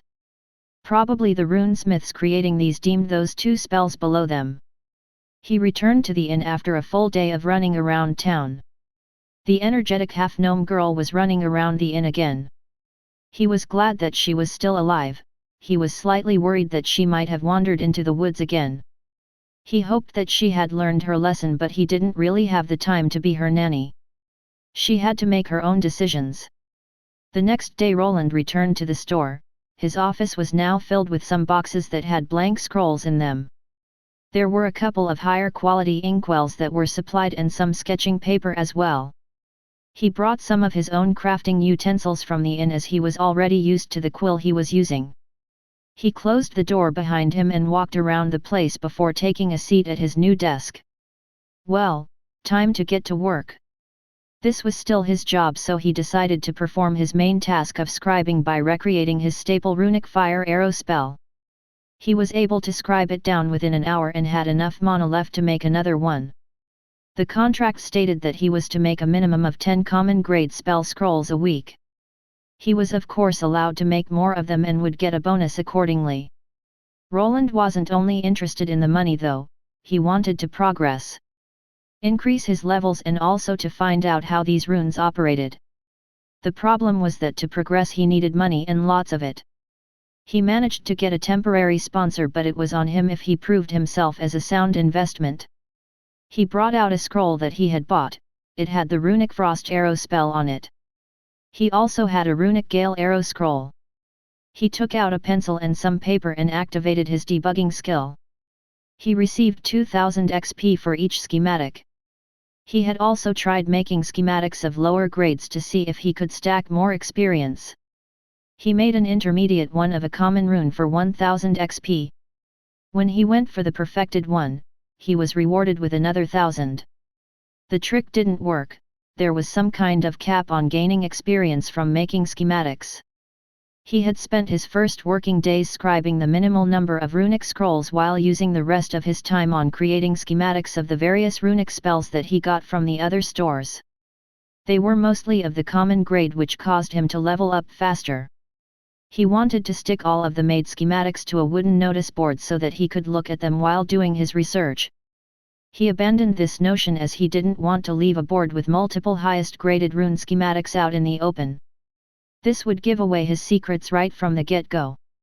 He was sure to include a clause in the contract that there wouldn't be any spying devices or people watching over his room. Still, he didn't know if those contracts were 100% safe, so he would keep those schematics in his storage bag for now. When he needed to do some research, he would just take them out. He was doing this now. He placed all of the elemental arrow spells that he had gathered. The schematic that he was the most familiar with was in the middle, while the two others were to the sides. He could instantly see that some of the larger runic symbols were the same. That's probably the component responsible for the whole arrow part of the spell. He glanced at the other two spells. Besides the middle rune that was identical in all the other spells, there were 4 other symbols. Each of these runes was composed of smaller parts and they all connected with each other to form a complete spell schematic. He just needed to figure it out. This was easier said than done. I wonder what will happen if I rearrange some of these components. He had all the correct pathways on the schematics. What would happen if he replaced one of the fire arrow runic symbols with one from the gale arrows? Could he produce a new spell? Would it blow up? He had multiple attacking spells to work with. He could exchange the components with each other as if he was playing with Legos. Well, there is only one way to find out. He began his first test. Combining the gale arrow with the fire arrow. The spells weren't that different, they both produced elemental arrows. The gale arrow was a lot faster than the fire arrow, but it lacked the added fire damage that the other spell had. Firstly, he drew a schematic while replacing the last runic symbol from the fire arrow spell with the one from the gale arrow. He only needed to place the pathways in the correct order and to make it a closed mana circuit to finish the deal. He instantly moved his head closer to examine his creation. The most glaring thing he saw was the mass of red after he connected the largest runic component at the end. His debugging skill was telling him that it wouldn't work. He didn't get a prompt that he had created a new spell either. He wasn't deterred, he started dissecting all of these spells into parts and his research continued. Thanks to his debugging skill, he was saving a lot of time. He could only imagine how many blank scrolls and magic ink he would have to burn through if he did all of this manually. In the end, a combination pattern that worked was made. He created a lesser runic spell by combining higher grade runes with each other. He theorized that combining 2 elements with each other wasn't such an easy thing. This might have been tier 3 territory, as he was hoping for something like a frost fire arrow but got a glorified smokescreen instead. There were a lot of problems with this particular rune. After combining 2 perfect schematics, he was left with a barely working one. His debugging skills showed him red lines everywhere and even some of the components needed replacing. He had somehow managed to graft these 2 spells together. He shoved quite a bit of parts together while hoping for the best. His experiment showed results, but the spell he created was less than stellar. This isn't going too well. He could spend months and years doing it like this. The debugging skill was aiding him, but he was only randomly combining the runes with each other. This could allow him to get some new spells, but he wouldn't really understand how. Also, the whole process was too random and time-consuming. His main goal was to figure out the way these runes worked. He already knew that they were similar to circuits and programs. They followed some kind of binary language, and maybe there were even parts that had complex algorithms working in them that were responsible for the spell's shape or power output. He managed to produce this spell within a week after randomly combining the larger runes with each other. The detail in drawing these schematics also played a big role in everything. If he missed one important section, the debugging skill didn't activate. He then had to go through the entire thing to find the part he missed. Roland finally decided to perform some live tests. He took the lesser runes as the base for his next experiment. It was the fire orb rune and the light orb spell that were quite similar. Both produced a sphere of light that varied in brightness and the element used. He had isolated some elements that he thought were responsible. He got to work, but he wasn't aiming to create proper schematics. No, he wanted to use the supplied scrolls for his research. The way the runes started was all the same. They always had the same element there that was responsible for absorbing mana from a user. It varied in size, being larger in the common grade runic spells. A craftsman needed to close the whole circuit onto this element. You also had to fashion additional magical pathways around all the runic symbols that weren't visible to the naked eye. These pathways were a bit thicker than the rest, and their purpose was to siphon mana into this starting component. It was more or less akin to a power input or power plug. While the person inserting mana was seen as a big battery. The mana would be gathered through all of the pathways and focused through this power input.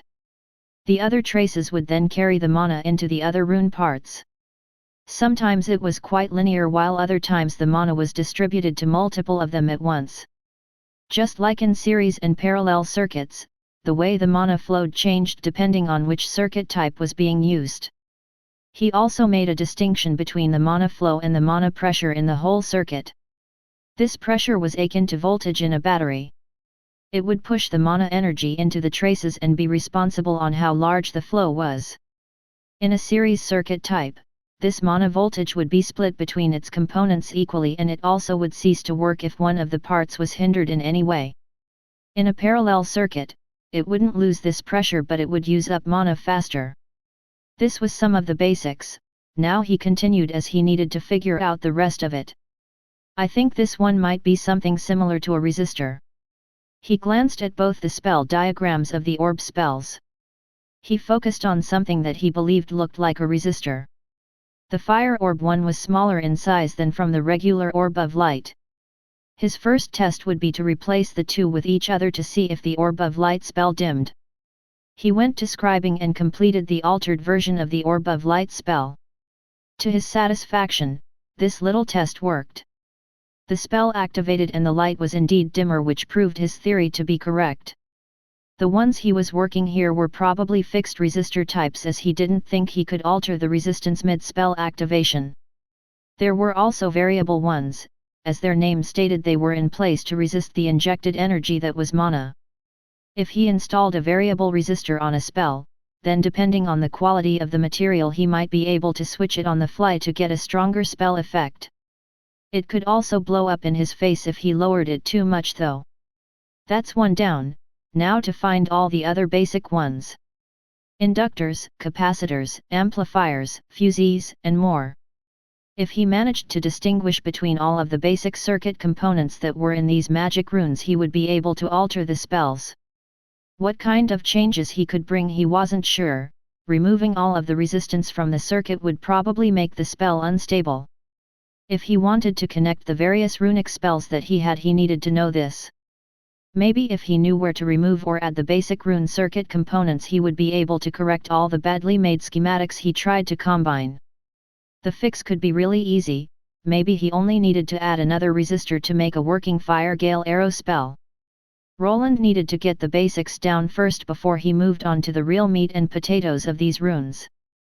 Then he might be able to figure out the inner workings of the motors. The components that were storing the spell programs inside. He gave out a sigh, understanding this would be hard. Luckily he had a lot of time on his hands. He had signed a 3-year contract and was getting charged less for these materials. His experience was increasing at a rapid rate, but the higher his level became, the harder it became to level it up. His hand moved to his stiff neck. He had spent the whole day working. He didn't feel tired. This was more interesting than he anticipated. He was slowly discovering how this magic runic language ticked, and it was making him all giddy. He just needed to stick with it, and maybe in due time, he would finally be a proper runic scholar. Chapter 27 Revisiting the Guild. Time passed and Roland was busy with his work. He had moved past his rudimentary understanding of runes. He didn't need to rely on copying his pre-drawn schematics to get his runic spells to work. He was even able to partially affect the spells, changing small things like their output, area of effect, and even some of the elemental variations. He had managed to single out some of the basic elements that were the easiest to work with. Fire, water, wind, and earth. He had compiled them into his notes and could now tell them apart from the others. This was still just a surface-level understanding, as he wasn't able to change the internal algorithm. What he could do now, for instance, was to change a water spell into a fire one while working within some restrictions. He was mostly working with the basic types of spells like the mana arrow, mana bolt, and mana shield variations of them. He could now successfully create the lesser versions and with them as a base add elemental values that boosted their power output. His mana arrow could change into one from wind, fire, or water. The same with his shield spells that could transform from a semi-transparent blue sphere into a tightly formed wall of earth. This wasn't something he had achieved in a couple of days, no. He had already been working for another 6 months, which added up. He had already been in this city for over a year and his research was showing some promise. Wish I wasn't limited to only cherry-picking these parts. Roland leaned back in his chair that had improved over this time frame. He had a new quill above his nose and he was balancing it. The magic ink didn't really leave stains like the normal kind and it also didn't leak. He had gone through his entire stash of runic spell scrolls that he could find in the city. They were mostly similar in the way that they created a magical force that rammed itself into its target. There wasn't much variation. He wanted some that could levitate objects or ones that affected your body in some way. These were buffing spells and debuffing spells. He had managed to procure a limited variety of them. There was also a plethora of runes that were used on equipment. This would be the next stage of his research. The runesmith territory. He had one worry though. He still needed to get his blacksmith class and without the runecraft skill he wouldn't be able to further his research. This skill supposedly only became learnable in the later stages of the blacksmith class. The scrolls he was working with were far too fragile. After the runic spell activated, it would burn away at the magic ink. The ink would then seep into the scroll and finally make it crumble into dust. He needed to constantly rescribe everything onto new spell scrolls, wasting precious time and resources. He had already tried scribing on some metal, but the magic ink had an adverse reaction to it and he wasn't able to progress with it. He had runes like the impact rune that when activated while a warrior was swinging their weapon increased the weapon's weight. He couldn't really experiment much with a spell like this. The paper scroll's weight increase was very meager and he wasn't sure what good adding weight to an attack spell would do. Maybe you can make the magic arrows increase the weight while flying down at the monsters. But there is no human element to activate the spell at the right moment. I'd have to somehow predetermine the arrow's trajectory and make it heavier during the descent. Otherwise, the added weight might make it fly slower, could just make it heavier at the beginning and just add more mana, call it a heavy magic arrow, or heavy impact arrow. It was fine to speculate, but the scrolls that he was using did cost him some coins. He could make 50 iterations and see if one stuck and burn through his whole stock in the process. The best way would be if he could create some kind of reusable item that could fire off these spells. Like a magic staff, the problem was that he would only be able to do that after he achieved the runesmith class.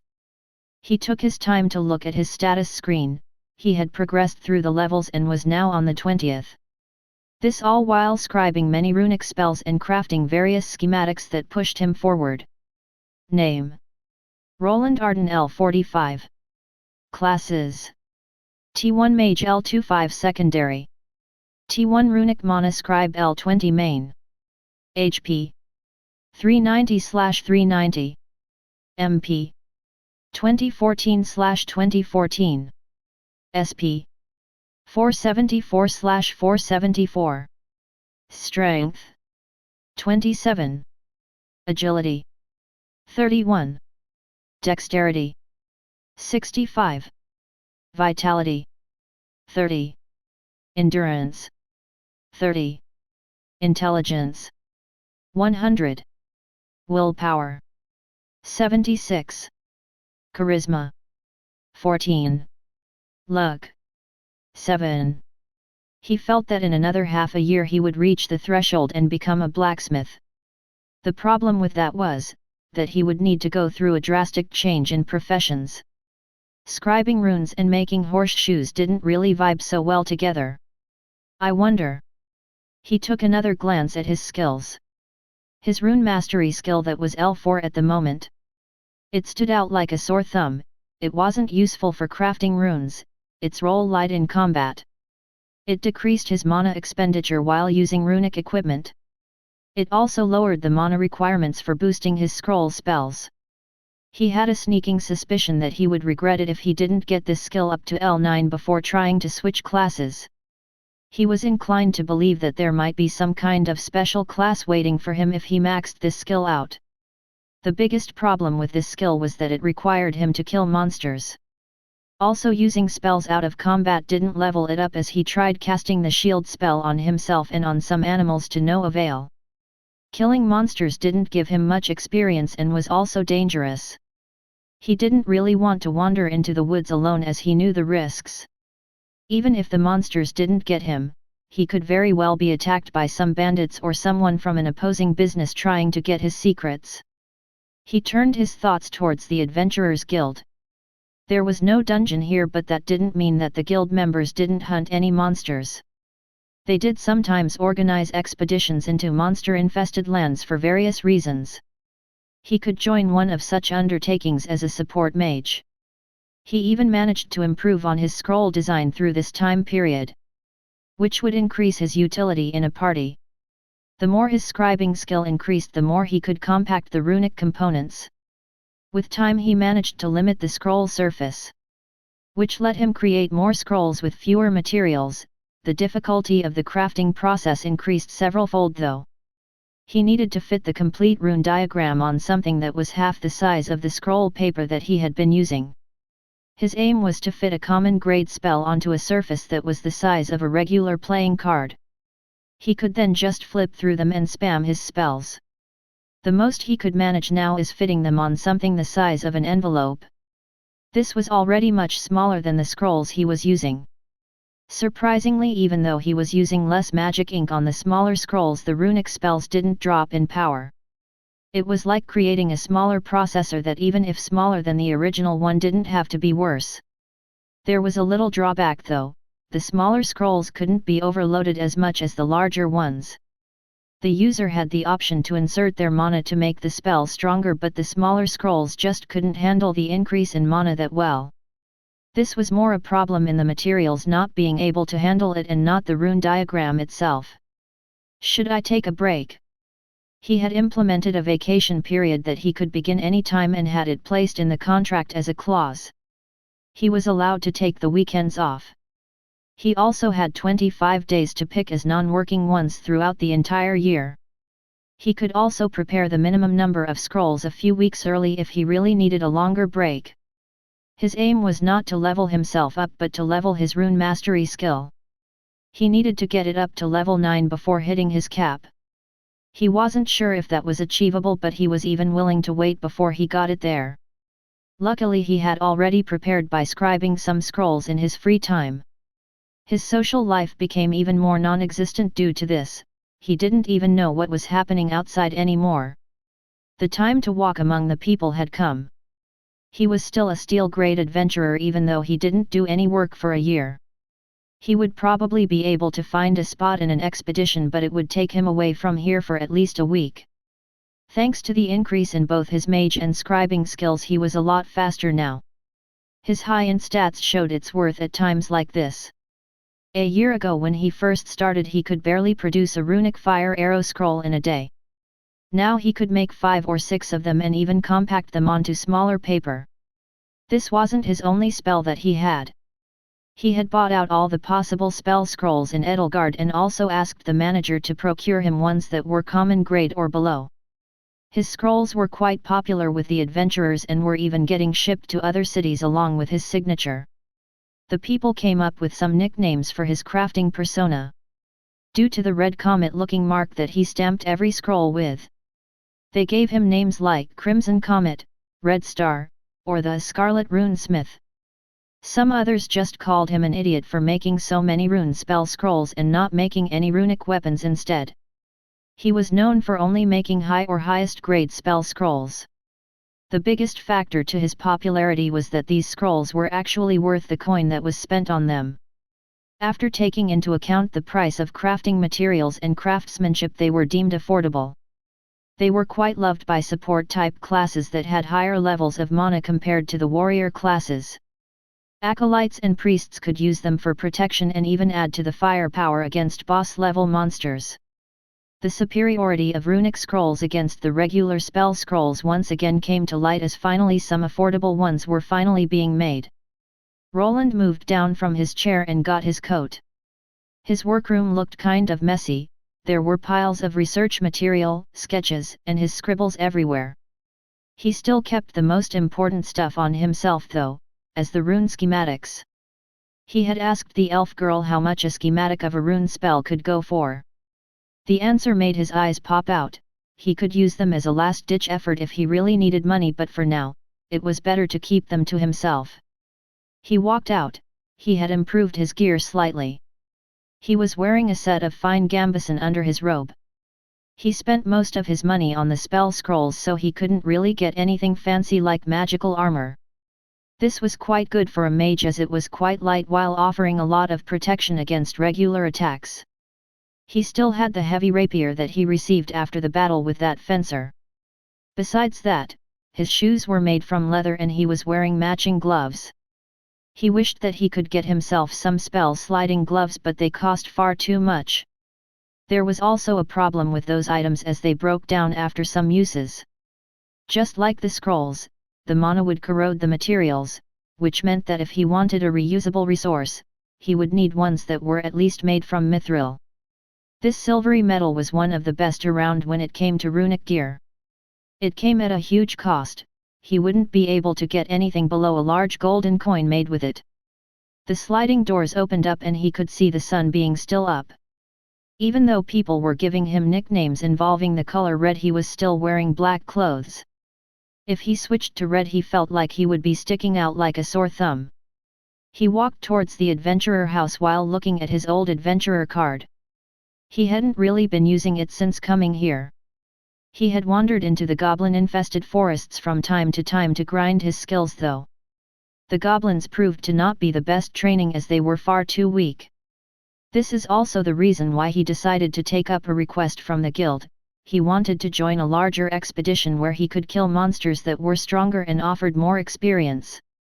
He pushed the doors of the guild open and was greeted to a familiar sight. The arrangements in this building were similar to the one in Kerwin. This also made him remember his old party of misfits. He wondered what those three girls were up to after over a year had passed. He frowned slightly as thinking about the past wasn't very productive. He moved towards the notice board and started looking. There were a large plethora of quests being hung up there. Some of them even to subjugate goblins. He did always bring back the ears with him as they were worth a couple of coins. Is there anything worthwhile? There weren't many nearby monsters around the city, so the goblin forest was as far as he could go without getting into too much trouble. There were more ferocious monsters living in the uninhabited lands further into the kingdom. He reasoned that there should be some jobs that he could take and that wouldn't keep him away from his work for longer than 2 weeks. Let me see. Protect convoy from bandits while traveling to the city of Stigand. That one is a bit too far. It would take a whole week and I bet the caravan would stop between the other towns. He rejected that one. The possibility of meeting monsters or bandits was questionable and he wanted to use up his spell scrolls to level up his skill. He started going through listings. They were all mostly protection missions placed by the merchants. They were always happy to hire some extra muscle to be extra safe. There were also some jobs asking for exploration or for finding missing people or caravans. His eyes finally stopped at one job in particular. Investigate and clear out Mansto's grotto from the monster infestation *. He started reading through this one. The description stated that this grotto was in fact an iron ore mine which also has some rarer metals in the deeper parts. The miners had broken through a wall and tunneled right into some kind insectoid monster nest. There had already been some casualties and the mine was now closed off.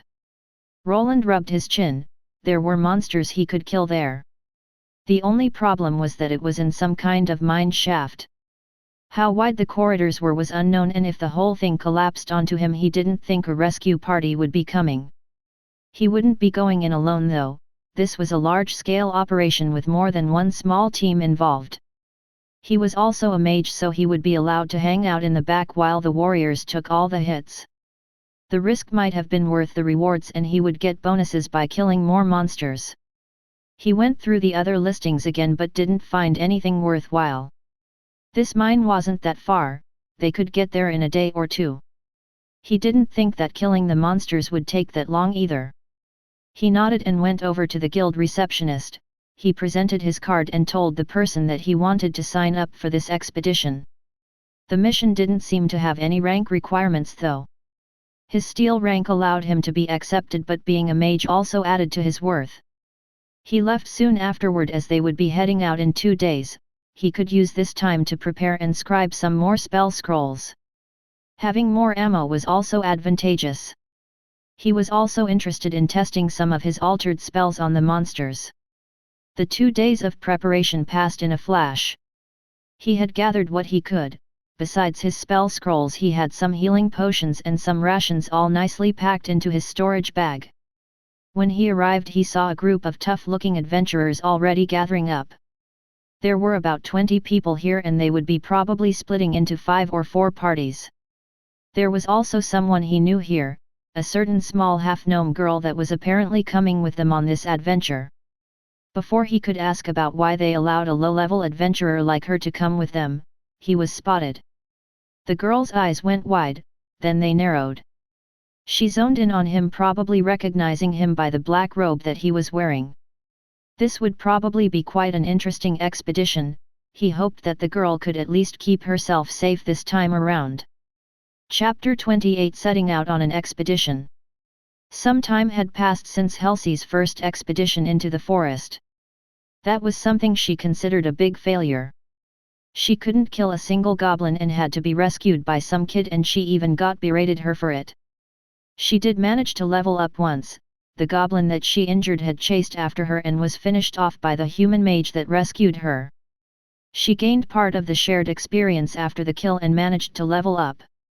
This incident made her rethink her approach. She wasn't strong enough to wander alone into the forests. She also figured out that the white goblins that were in this forest were stronger than the regular green ones. She was a scout. This was a combat class while also a utility class, so she needed to increase her combat and detection skills. She didn't receive any free weapon proficiencies as they needed to be trained by herself. She needed to increase her basic dagger proficiencies and maybe the short sword ones. She was a class relying on agility and wouldn't be good with heavier weapons. With their good eyesight, a scout made a good archer, but they mostly needed to use short bows or crossbows due to their lack of strength. Contrary to popular belief, archers relied more on strength than dexterity as they needed enough power to draw their large longbows. The dexterity and good vision then added to their aiming proficiencies. After the first level, she had received a basic trap-finding skill. Before that, she only had a passive that allowed her to see better and spot hidden enemies. It only worked on them if they weren't hiding or their skill in stealth was really low. The half-gnome girl had decided to first train a bit, increasing her passive weapon proficiencies along with doing basic strength training. While at it, she also made sure to visit the Adventurer Guild, hoping that she could get a job there. To her dismay, not many people wanted to take in a bronze class scout into their midst that was only on their first class. The other adventurers didn't want to put their faith in an inexperienced tracker. Someone that could detect the enemies before they ambushed you was a cornerstone of every party. They were sometimes even considered more valuable than mages or priests. Time continued to pass. In the day she worked at the inn, while in the evening she did her training. She was quite diligent and even managed to level up thanks to increasing some of the basic combat skills. She had never trained before and had gone through her first class change. People who didn't train the basic skills beforehand would find them leveling up faster after attaining a class. After a few months of hard work, she had her break. She managed to land a spot in a party. She agreed on lower wages and was more or less a tag-along extra. Her first job was to protect a caravan that would take her on a 2-week trip back and forth. The pay wasn't great, but she still took it. This forced her to quit her job at the inn. The innkeeper wasn't happy about an abrupt leaving of his worker, but he could do nothing but shrug. The first quest unfolded with some strains. Their party was attacked by some wolf-looking monsters. They managed to clear them out with only a couple of people injured. Soon she started leveling up and her adventurer life had finally begun. She found the encounter very exciting and was hoping for more, but to her dismay, it wasn't always so action-packed. Her party spent 2 weeks walking in front of a cart and sometimes riding it. The monster attacks were rare and she felt bored. The sleeping conditions were even worse than at the inn, as they either slept outside or in one of the carriages. She even had to deal with the male members snoring all night long. She also didn't like the looks that some of the adventurers were giving her. Luckily she wasn't the only female in the group and they never went too far. Her new party consisted of her as a scout, 2 warriors, a girl that was an archer, and another scout that was already in his second tier 1 class that was a tracker. This was a popular class to take along with a scout as it also had monster detection qualities along with basic pathfinding skills. Everyone besides her was a steel rank, so she was the newbie of the group. She had to do things like cooking or washing their dirty clothes. She knew that they didn't consider her a real party member just yet, but she had to catch up to everyone. Their ages were all comparable to her as she had a late start. The days continued to pass and she never returned to the inn. Her levels were slowly rising, but without any dungeon nearby her progress was meager. Her party didn't want to move to another city as they were okay with easy transport work. She on the other hand wanted more. She wanted to get stronger and earn some respect. One day Halsey brought news of the expedition to Mansto's grotto and how it was mostly about exterminating a monster infestation. To her surprise, the party refused this request, telling her that it sounded sketchy. There wasn't enough info about the monsters and the inside of the caves might not be correctly mapped out. They were the types that liked to play it safe, so they refused the request. She went away fuming. She didn't want to do the protection missions anymore. They had spent the past 4 months doing those and she was still only a level 10. She wanted to progress faster but was afraid to head out on her own. Luckily this expedition was accepting almost everyone, even bronze adventurers could join. To the protests of her party, she decided to go there as a solo act. They didn't want to budge even after she asked them again and again. This wasn't considered a betrayal of trust or anything. It wasn't rare for adventurers to change parties and to join larger expeditions like this on their own. They wished her good luck and to come back in one piece. She arrived early in the morning, almost before anyone had gathered. She took her time to examine her dagger and short bow that she was now using. She was wearing light armor and the same leather vest was still on her as she didn't have enough coin to make a drastic change to her gear. She also looked at her status screen while wondering how she compared to others at her level. Name: Halsey Scout L10. HP: 240/240. MP: 176/176. SP: 335/335. Strength: 15. Agility: 30. Dexterity: 25. Vitality: 18. Endurance: 20. Intelligence: 12. Willpower: 14. Charisma: 15. Luck: 9. Scout class: increases stamina regeneration by 20%, improves vision by 25%. When she asked the person that had the same class as her about his stats, he just laughed. He explained to her that she shouldn't ask or reveal her status screen to anyone. It was actually considered rude to do this unless you had some kind of strong bond with the person you were asking. The people that were going to go on this expedition started gathering together. There were a variety of classes here, but most of them looked to be warriors with some archers and scouts sprinkled in. There were 2 people sticking out like a sore thumb. One was a youth with golden hair. He was wearing a long white robe and had a large symbol of a sun embroidered on his back. He was holding a large book in his right hand and was praying while looking in the direction of the rising sun. He was obviously either an acolyte or a priest. The second person was also wearing a robe. It was only pitch black. He had a heavy rapier strapped to his side and was above 160 centimeters in height. She recognized that gloomy robe and the lanky youth that was standing there. It was the same brat that had saved her from the mountain goblins that one day. Their eyes met and the 2 started looking at each other. Roland was surprised to see the waitress from the inn even more than she was surprised to see him here.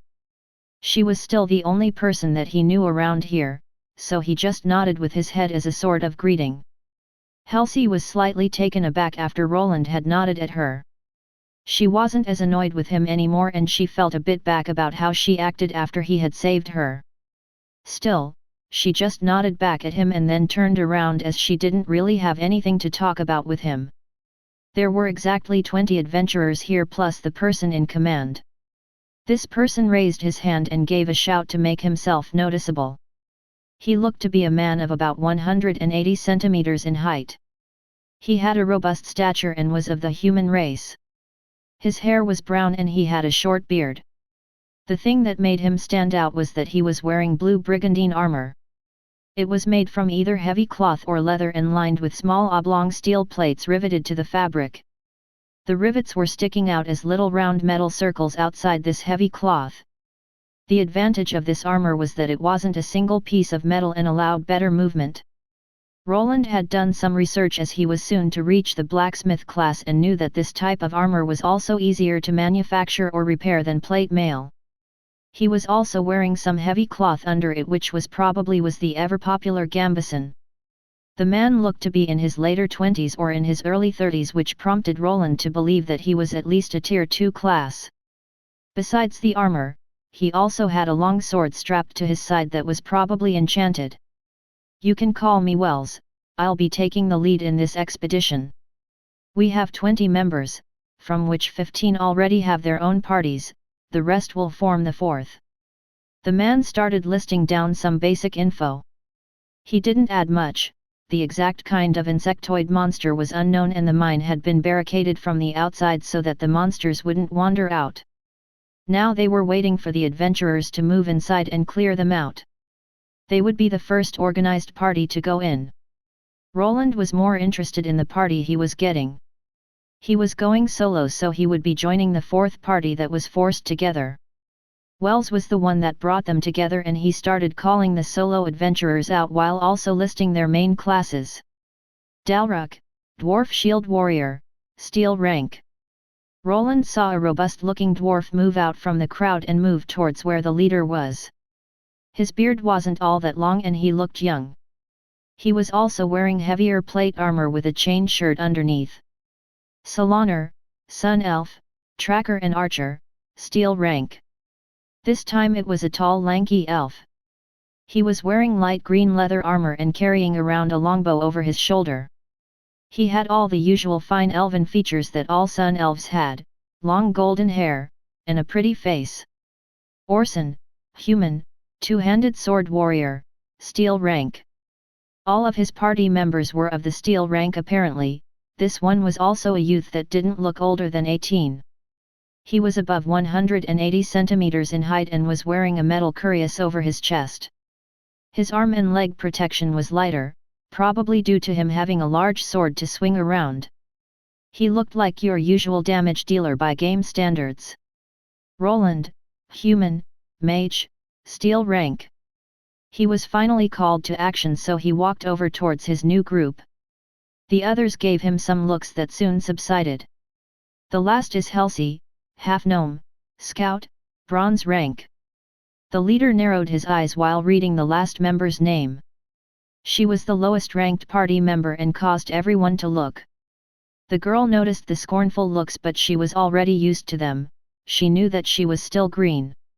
Still, it was quite annoying to be looked down upon by people that were of similar age as her. While Roland's and Halsey's group gathered up, the leader continued talking. The priest-looking person that was seen by Halsey was brought to the forefront.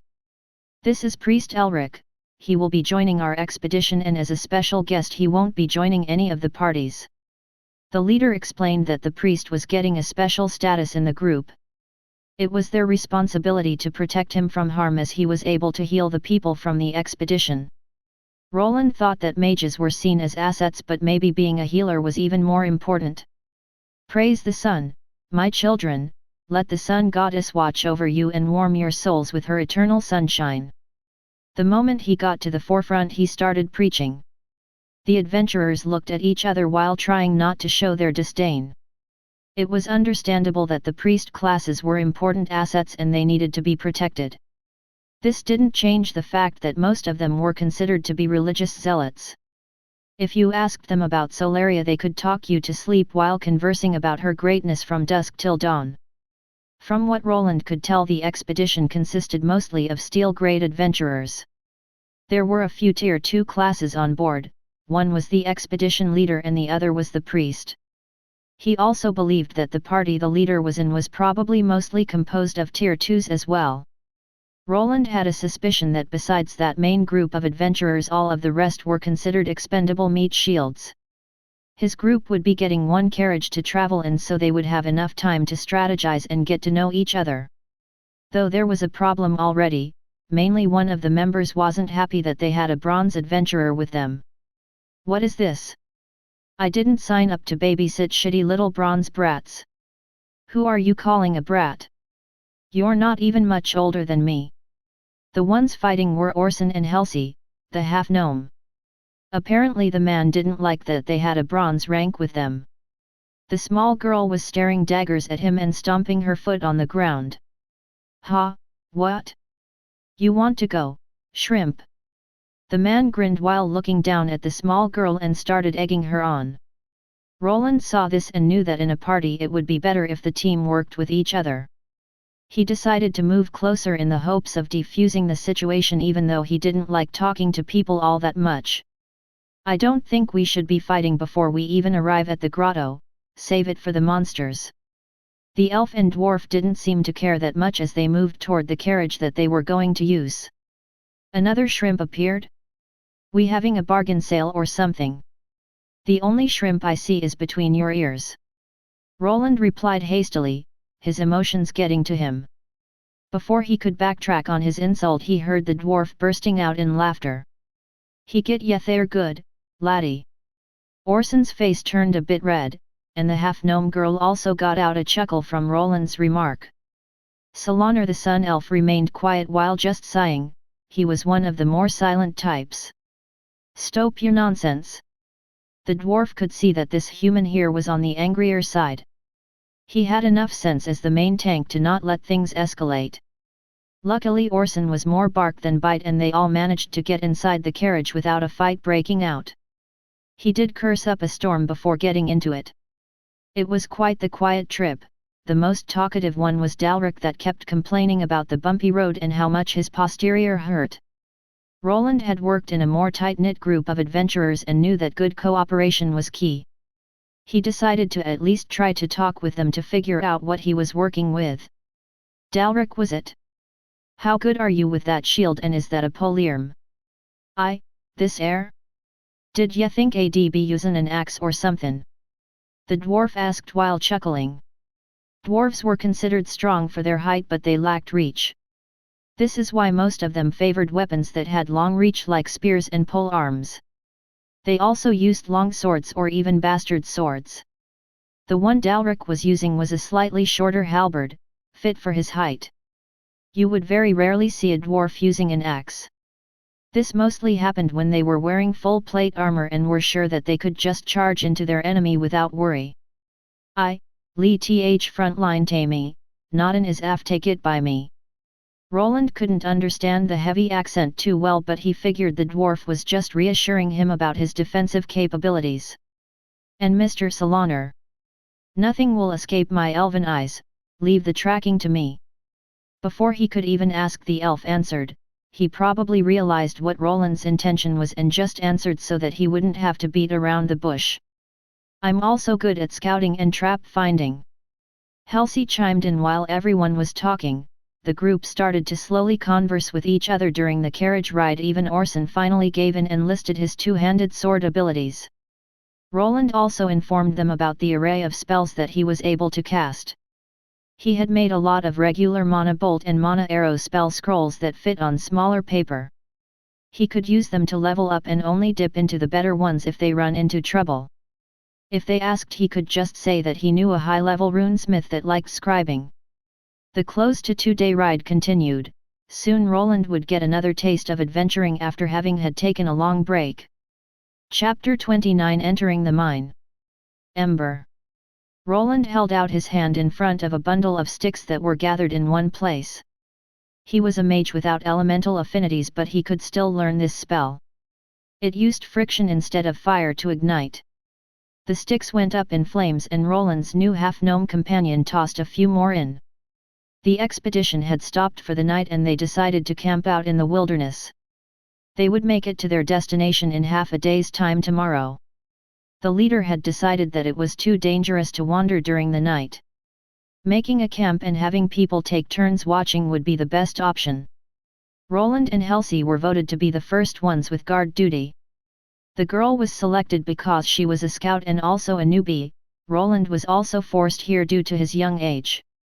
He was now sitting opposite to the short girl with orange hair. "Did you cut your hair?"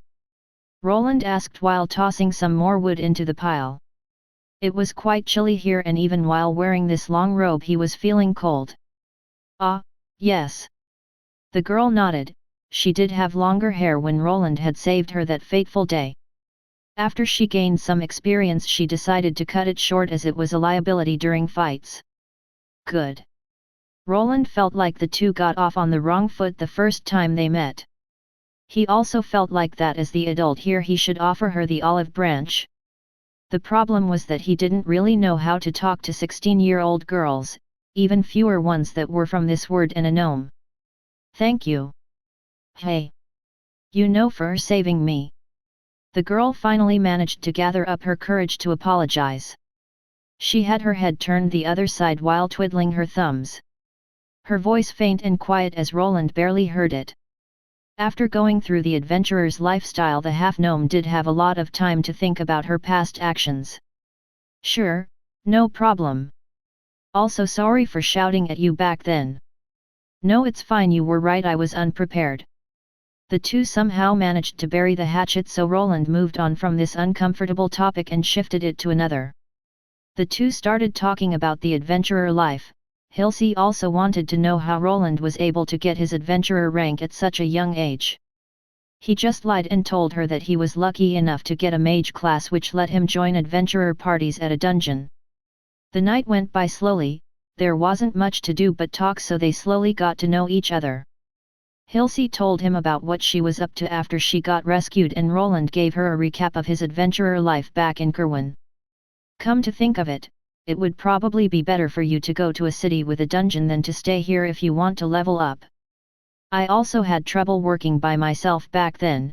I was lucky enough to find a good party." He gave her his opinion. If she really wanted to level up, going to a city with a dungeon would probably be faster. Still, going on simple escort missions was probably safer as you never knew what could appear in a dungeon. Sometimes some rare monster variants appeared on the top levels that could easily kill the low-level adventurers. In contrast, bandits and the surface-level monsters were a lot easier to handle. "You think so?" The small girl crossed her arms together and moved her head down. She started thinking about something and went quiet. Roland went on with more advice, hoping that it would be at least somewhat helpful. "You could also try finding some bronze adventurers there and practice on the easier levels.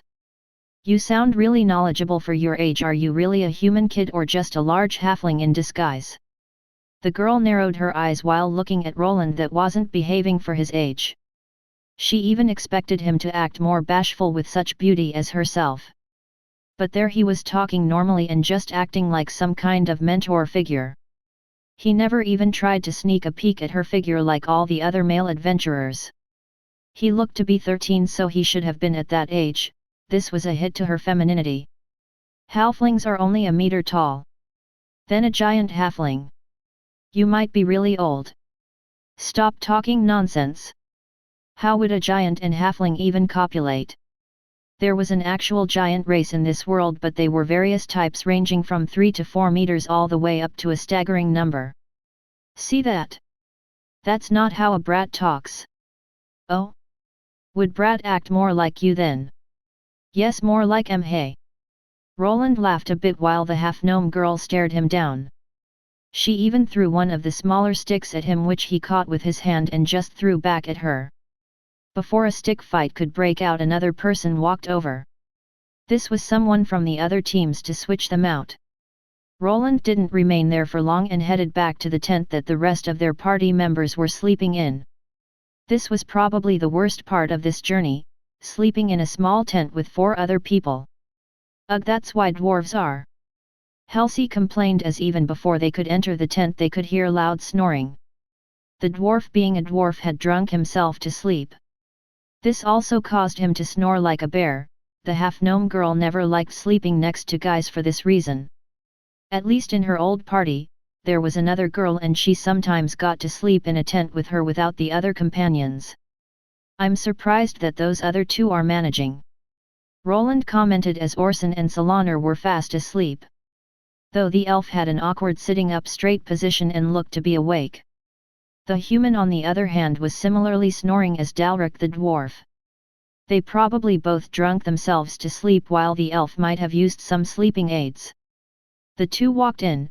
They only had some crude blankets and hard pillows provided by the people from the expedition. Halsey curled up to the side far away from the other three males and tried to sleep, but the snoring was just too loud. She then noticed someone wiggling over towards her, which was Roland wrapped up in a blanket. "Hey! What are you doing? Go back, you pervert!" The half-gnome was surprised that the youth that didn't show interest in her looks had come over. Was he actually keeping it in but was in reality a wolf in sheep's clothing? Pervert? The hell? Just be quiet. He started murmuring something to himself, and after a while a little flash of light occurred. Surprisingly, Halsey couldn't hear the snoring of the two other men now. She glanced at Roland that had an unimpressed judgy expression on his face. "Hush spell, it places a small dome that keeps sounds outside, best used against snoring drunkards. Now go to sleep, it will only last 30 minutes. The youth then rolled over to the side so that Halsey could only see the back of his head. She realized that he only came over here because the spell had a limited range. There were some lesser spells like this that Roland could practice even without an elemental affinity. The 30 minutes should be enough for the two to fall asleep. While already asleep, they should be okay with the snoring. The next morning when Roland woke up, he felt that something was off. He felt something heavy on top of him. It was a person and he or she was right on top of him. He opened his eyes and to his dismay it was Dalric. He even got a nice whiff of his breath as the dwarf opened up his mouth while yawning. "Get off me!" Roland began pushing and pushing, but the man on top of him was quite heavy. He was already level 45 and somehow managed to do it even with his meager strength stat. The others were awoken to Roland's grunts and could see him rolling the sleeping dwarf to the side while panting. "Hey, what are you looking at?" Orson and Solanar looked at each other while slowly backing away. Halsey was also looking at the strange display while mumbling to herself. Now it all makes sense. Roland raised his brow and just got up. He wanted to give Dalric's rear end a good kick but decided otherwise. He just left the tent while the other party members continued looking at the sleeping dwarf that was about to wake up. After the rowdy night, everyone packed up their belongings and the tents and placed them back into the carriages as they continued with their journey. Roland somehow managed to explain himself while Dalric just laughed about the whole misunderstanding. He even mentioned that Roland was far too skinny for his tastes and that he only liked the robust dwarven women. Then for the rest of the trip, he started explaining the beauty of white women and how they were superior to what he called twigs. That's what a real wifey is. This damn dwarf makes a lot of sense. Orson replied with a surprising contemplative look on his face as if he was deliberating on switching over. The elf remained silent just as Roland, the half-gnome girl, had her eyes narrowed throughout the whole conversation. The carriages soon arrived at the grotto and everything came to a stop. Dalric's spirited discussion would have to wait until this was over. The leader's shouts soon could be heard as he barked out some orders. "Everyone, gather up." It took a couple of minutes for everyone to reach the meeting place. The parties stood next to each other while looking over their weapons. There was a large wide river by which the grotto was located. The natural entrance to the grotto had its base part submerged in water. The opening was close to the river, which caused it to be in the water, behind it a large mountain. The people started out by using the natural opening at first, but afterward they had created a separate entrance for easier access that was located closer to land. They had also sealed off part of the old mine shaft that connected to the natural grotto as it kept flooding the pathways. The mine was dug into the mountain, going up and down in several spots. The miners made sure to dig in the opposite direction of the river. This did save them from flooding but didn't protect them from the monster invasion. Listen up. There are several openings to the mine, we will split up here. Wells started explaining the battle plan. Due to the sheer amount of mine shafts that spread in the mountain like spider webs, they were going to split up. Everyone was given a map with the marked mine shaft opening that they would be going through. The miners escaped quickly, so the exact location of the breach wasn't marked down. Roland already saw a big problem with this strategy. They didn't have any sort of communication device with them. Things like that existed in this world, but they were items that cost a lot of money and used up a lot of mana. Even if they found the source of the monsters, they wouldn't be able to call for help. The plan was for the teams to locate this location and then retreat so that the main party that was composed of Tier 2 fighters could move in and do the heavy lifting. They could also try to do it on their own if they were confident. This would increase the monetary rewards that they would be getting. Roland wasn't sure about the level of these monsters, so he wasn't sure if he would be doing any deep diving. The important priest that had come along would also leave with the expedition leader's team, which made things even more dangerous. Everyone got their assignments, there is enough time, so move out. We will meet back here at nightfall. It was about 1 p.m. at the moment. They still have some time to do a sweep of the tunnels before nightfall. If the monsters were active during the day was unknown, so they had to expect resistance on the inside. They weren't the only people here. There was a whole enclosed camp with some guards and miners. They had some wooden buildings that consisted of the miners' dining quarters and storage areas. There was also a nearby village from which most of the workers came from. Each party was guided to the mine shaft opening by some of the workers. Once Roland's party got there, the miners started removing some of the rocks that they placed to block the mine shaft. Guards were placed in front of the entrance as protection. There were no signs of battle, so the monsters probably hadn't escaped the mine just yet. So what do you think? Roland asked. About dwarf women. Orson replied. What? Know about this mission? The man just shrugged while taking out his long two-handed sword. It looked thick and heavy and hard to swing. Roland was slightly worried that this large weapon could be hard to use inside a tight mine shaft. I don't care, just here to kill some monsters. Orson performed a practice swing and the sword gave out a nice swishing sound. Roland spotted a shorted sword strapped to the man's side. This made him slightly less worried as he had enough sense to have a sidearm. "'Tis just some bugs, ya worry off a much laddie, it's just some bugs, you worry too much, boy." Dalric just laughed while getting his shield and halberd out. The Sun Elf wasn't looking too happy about having to get himself into a mine shaft. The half-gnome girl was just looking over her dagger and short bow. The fighting ability of those two might be hampered if the corridors got too narrow. They wouldn't really be able to use their ranged weapons, though if their aim was good they could probably shoot without hitting their own allies. Roland was a bit perplexed about his new party members. They were awfully lax and didn't seem to be taking this expedition seriously. He was wondering if he was being overly cautious about it or not. He decided to check his own gear over. To the side he had his makeshift spellbook. It wasn't the only one, as he had attached 4 of them to his belt with a stack of 10 spell scrolls in each. He had far more firepower than last time. Fire arrows weren't the only spell that he could cast anymore. He also had a larger stack of the lesser runic mana arrow and mana bolt spell scrolls with him. He would be using these most of the time to level his skill up. There were other various spells that he had hidden in his storage bag, as he couldn't just carry all of them on him. He hoped that his bad feelings about this mission would go away. Having a whole team of tier 2s to back them up was also a reassurance. While thinking, he heard a cracking sound followed by the noise of falling rocks. The miners had broken through the barricade and were now slowly moving the rocks away. The guards examined the entrance and deemed it safe for the workers to continue. Roland's party also moved closer, as a monster could pop out at any moment. "Maybe I'm just being paranoid, let's get this over with." He moved to the back of the party. Dalric and Solanar moved to the forefront. The dwarf was the main tank and the elf was responsible for spotting monsters. Even in a cave, he would probably be able to somehow feel out the enemies if they were close thanks to his class and skills. Orson remained in the back with Halsey to protect the party from sneak attacks from the rear and Roland as the mage was right in the middle. After the miners broke through the opening, the party ventured forward. Instead of torches, Roland produced one of the easiest light spells, a monosphere that lit the way. This was a lot better than having to hold on to torches that also brought smoke into the equation. Everyone steeled their resolve as they moved forward, going in slowly into the unknown.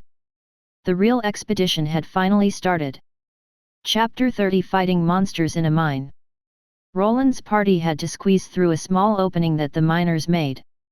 This opening was then covered up and only a small head-sized hole remained.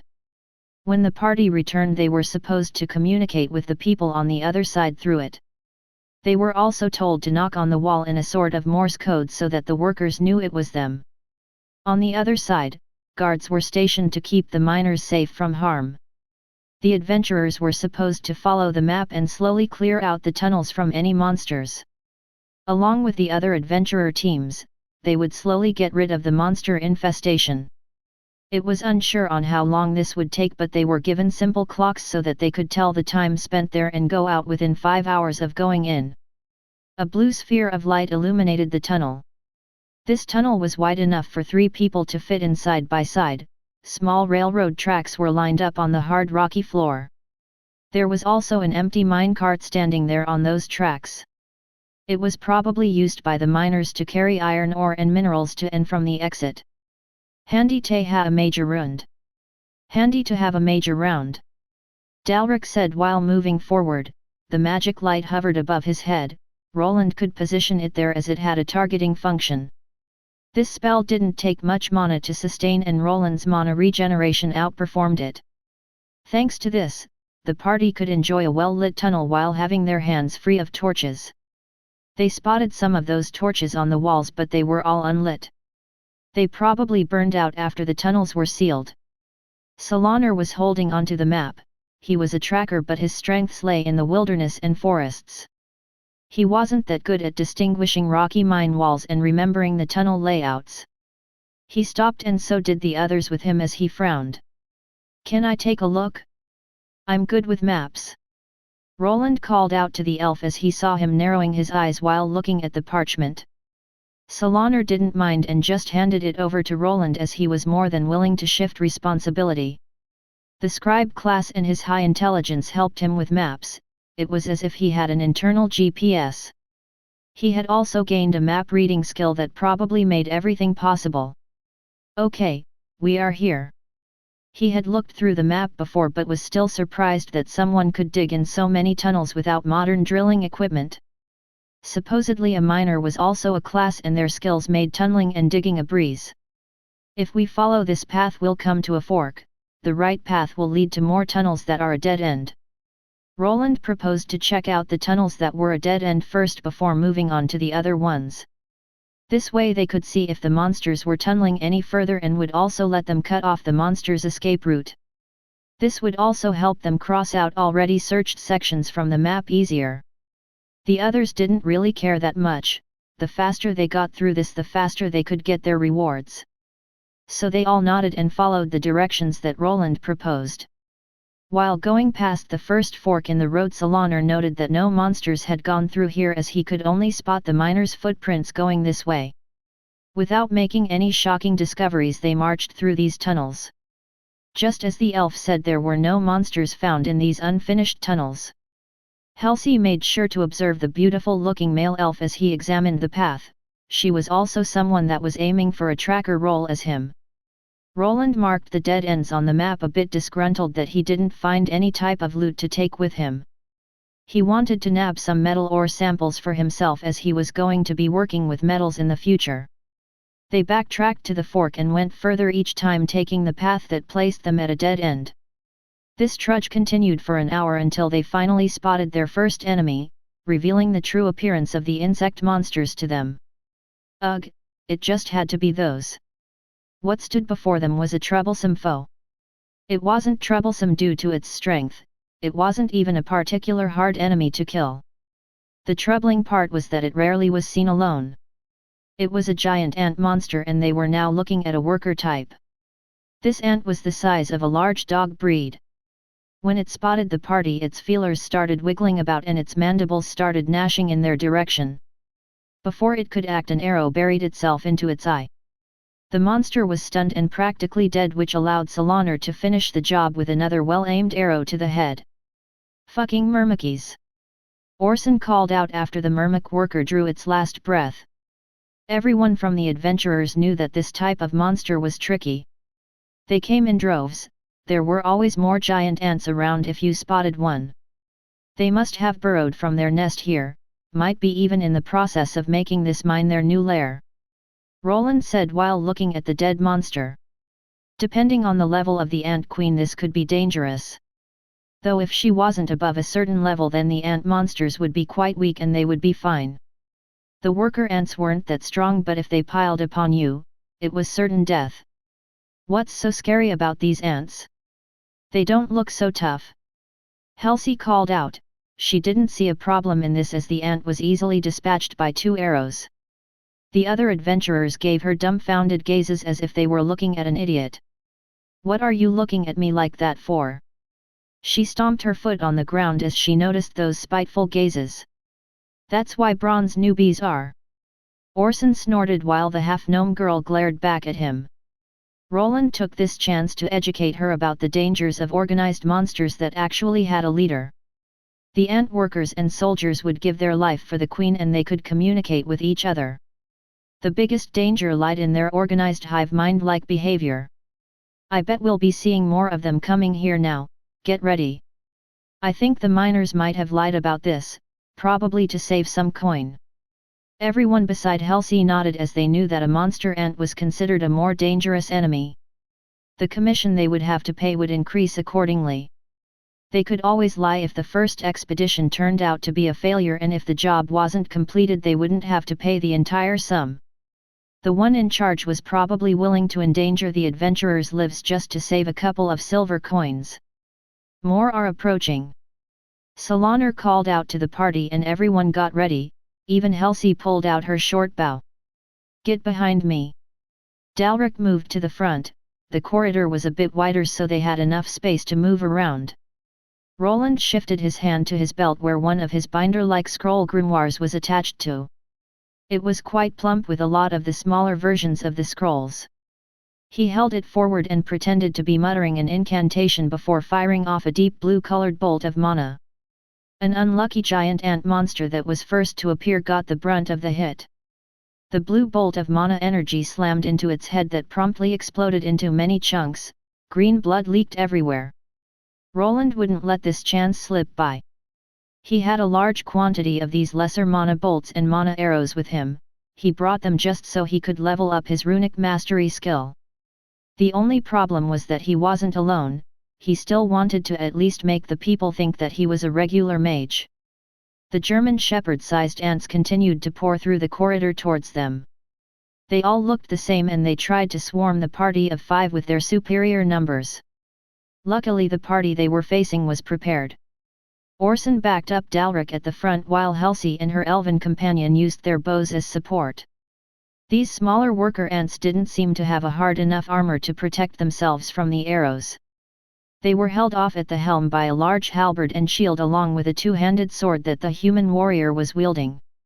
Just as Roland expected, Orson was having trouble swinging his large sword around. He even found himself having to shove an ant away while using his thick sword blade as an impromptu shield. Fortunately, he had a robust dwarf by his side that could thrust his polearm weapon as well as swing it around thanks to his high strength and thick arms. The most shocking part of this encounter was the young mage in the party. He revealed himself to be quite the credit to his team. Each of his spells landed on an ant's head, killing in one shot each time. With his help, the surge of ants was safely dispatched and soon 20 or so corpses lay on the cold mine floor. "Damn, didn't he even get chance to shaw of guid goin' laddie. Damn, I didn't even get the chance to show off, good going boy." Roland scratched his cheek a bit. He might have overdone it with the mana bolt spam. He moved himself all the way to the back so his party members probably didn't see him using the scrolls instead of casting himself. Luckily everyone was far too busy with focusing on the monsters than on the boy caster. They also probably didn't have enough experience with having mages in their party, as those mostly appeared after finishing the magic academies and were at tier 2. No shit, was killing monsters always so easy with a mage in a party? No wonder everyone wants one around.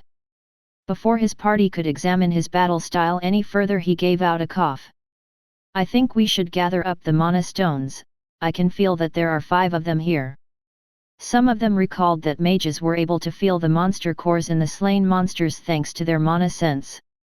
They quickly dissected the monster ants. Their feelers and mandibles could be sold for some coin to alchemists.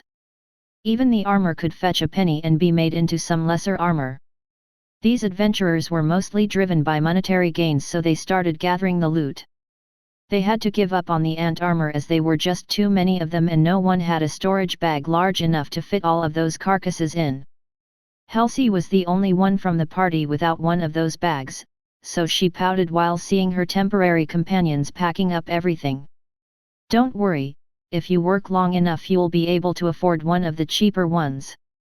Roland gave the half-gnome a reassuring look as he noticed that she was feeling down. The bags cost a lot if you were a bronze rank but were somewhat affordable after getting through that hump. Who is worrying? She turned her head, embarrassed about her lack of adventurer gear and that she was considered poor. Her companions didn't really care as they all were in similar situations when they were starting out. Some of them even had to work as regular hired help when they were starting out, as no one wanted them around without any combat experience. There weren't really that many people that could evade the simple labor missions like Roland did when he started out. The ones that tried too soon ended up as goblin food. Ants weren't that tough, think we can continue. These ants weren't that tough, think we can continue. Dalric proclaimed while getting some of the ant juices out of his halberd. It was a surprise to find out that this mine was overrun by ant monsters. This didn't mean that they should retreat just yet. The more of these buggers they slew, the more money they would get. They just needed to gather up their feelers and mandibles as proof. Yeah, we also have the mage kid with us, it should be a breeze. Orson was somehow invigorated after seeing the spell-slinging capabilities of his new party member. The elf also nodded and Halsey just shrugged as she was here to gain some experience points. She could already see that it was increasing at a rapid pace while they defeated these weak monsters. She had already gained 1 level just after this quick battle. Don't see a reason not to. Roland also nodded. The path behind them was mapped out by them. They had a clear path to retreat and the ants didn't seem to be digging up new tunnels that much. With the current strategy of the 2 warriors in the front and 3 range attackers in the back, they felt reassured. They still had enough time to backtrack as the 5-hour time limit wasn't up. They continued on. Roland spotted a larger cavern on the map. This cavern was probably some kind of larger mining area that the people dug out. He expected to find some minecarts along with more paths opening for them to investigate. They followed the railroad tracks all the way to it. While heading forward they encountered more of the worker ants. Roland was still quite greedy and was sure to always aim for the head. The other party members didn't really need to do much besides blocking the ants' path while their backline fighters pelted them with arrows and spells. The archers of the group were sure to gather up the arrows as they could be reused. The path ahead continued to be bathed in darkness. Roland even brought out a second orb of light. The ants kept appearing periodically but in small numbers as if guided by the smell of their fallen brethren. It was rumored that the ants communicated with each other by pheromones or some kind of chemical trails, which made a lot of sense. The party finally came to the end of one of the long corridors and was greeted by a large cavern. There was abandoned mining equipment scattered here, pickaxes on the ground, and mine carts filled with raw iron ore. The bright blue light illuminated the whole place and they could hear the familiar sound of clicking mandibles of the ants. The smaller worker ant variants weren't the only ones there. There was a slightly bigger variant of those monsters, but luckily it wasn't a tier 2 soldier variant. This was just an advanced version of the worker. Its larger body size brought an increase in the size of their mandibles and also another deadly aspect. Mana shield. Roland was quick to react. During his times in libraries he had studied about the various monsters in the kingdom. He knew about some of the ant monster types having acid-like spit. This acid was now sizzling and dripping down from a shield that he placed on Orson. He was slow on the uptake as he was wrestling with 3 smaller ants. Watch out for their spit. It has limited uses, duck for some cover until it runs out. Roland shouted while using up one of his mana arrow scrolls on the other larger worker ant.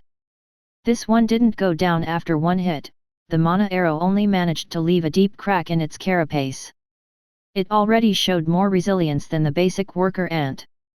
Halsey and Solanar ducked behind the large mine carts while Dalric and Orson backed away, their gazes focusing on the acid-spitting ants. One of the acid shots connected with the cart Halsey was hiding behind. Fortunately, it wasn't quite strong enough to eat through the thick iron. With a couple more mana bolts and mana arrows, the 2 long-range attackers drew their last breaths. The party members then jumped in to clear out the easier workers. Fuck. Orson leaned forward while panting. The battle was over, but the stuffy mine air was getting to him. The other party members were also tired. The time they spent here was already over 2 hours. A decision about retreating, for now, would probably be the best course of action. I think we should return, laddies. Yes, think we should return, guys. Everyone nodded and looked to Roland to point out the mana stones of the ant monsters. They would quickly gather up the loot and go back.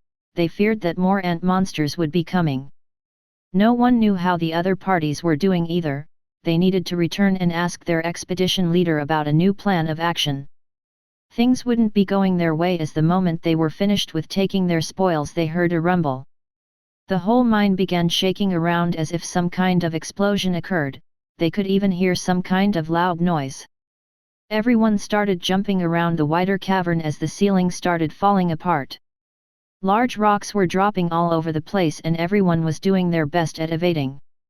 The rumbling and sudden earthquake didn't last for long, but when the smoke cleared they saw a large problem. By Solaria's tits, the passage collapsed. Orson was the first one to notice the corridor through which they came was now blocked off by large boulders. This was an amount that they couldn't clear out in a short amount of time. The miners outside wouldn't venture inside and help them either. They were trapped with the only choice of moving forward into the ant-infested tunnels that lay ahead.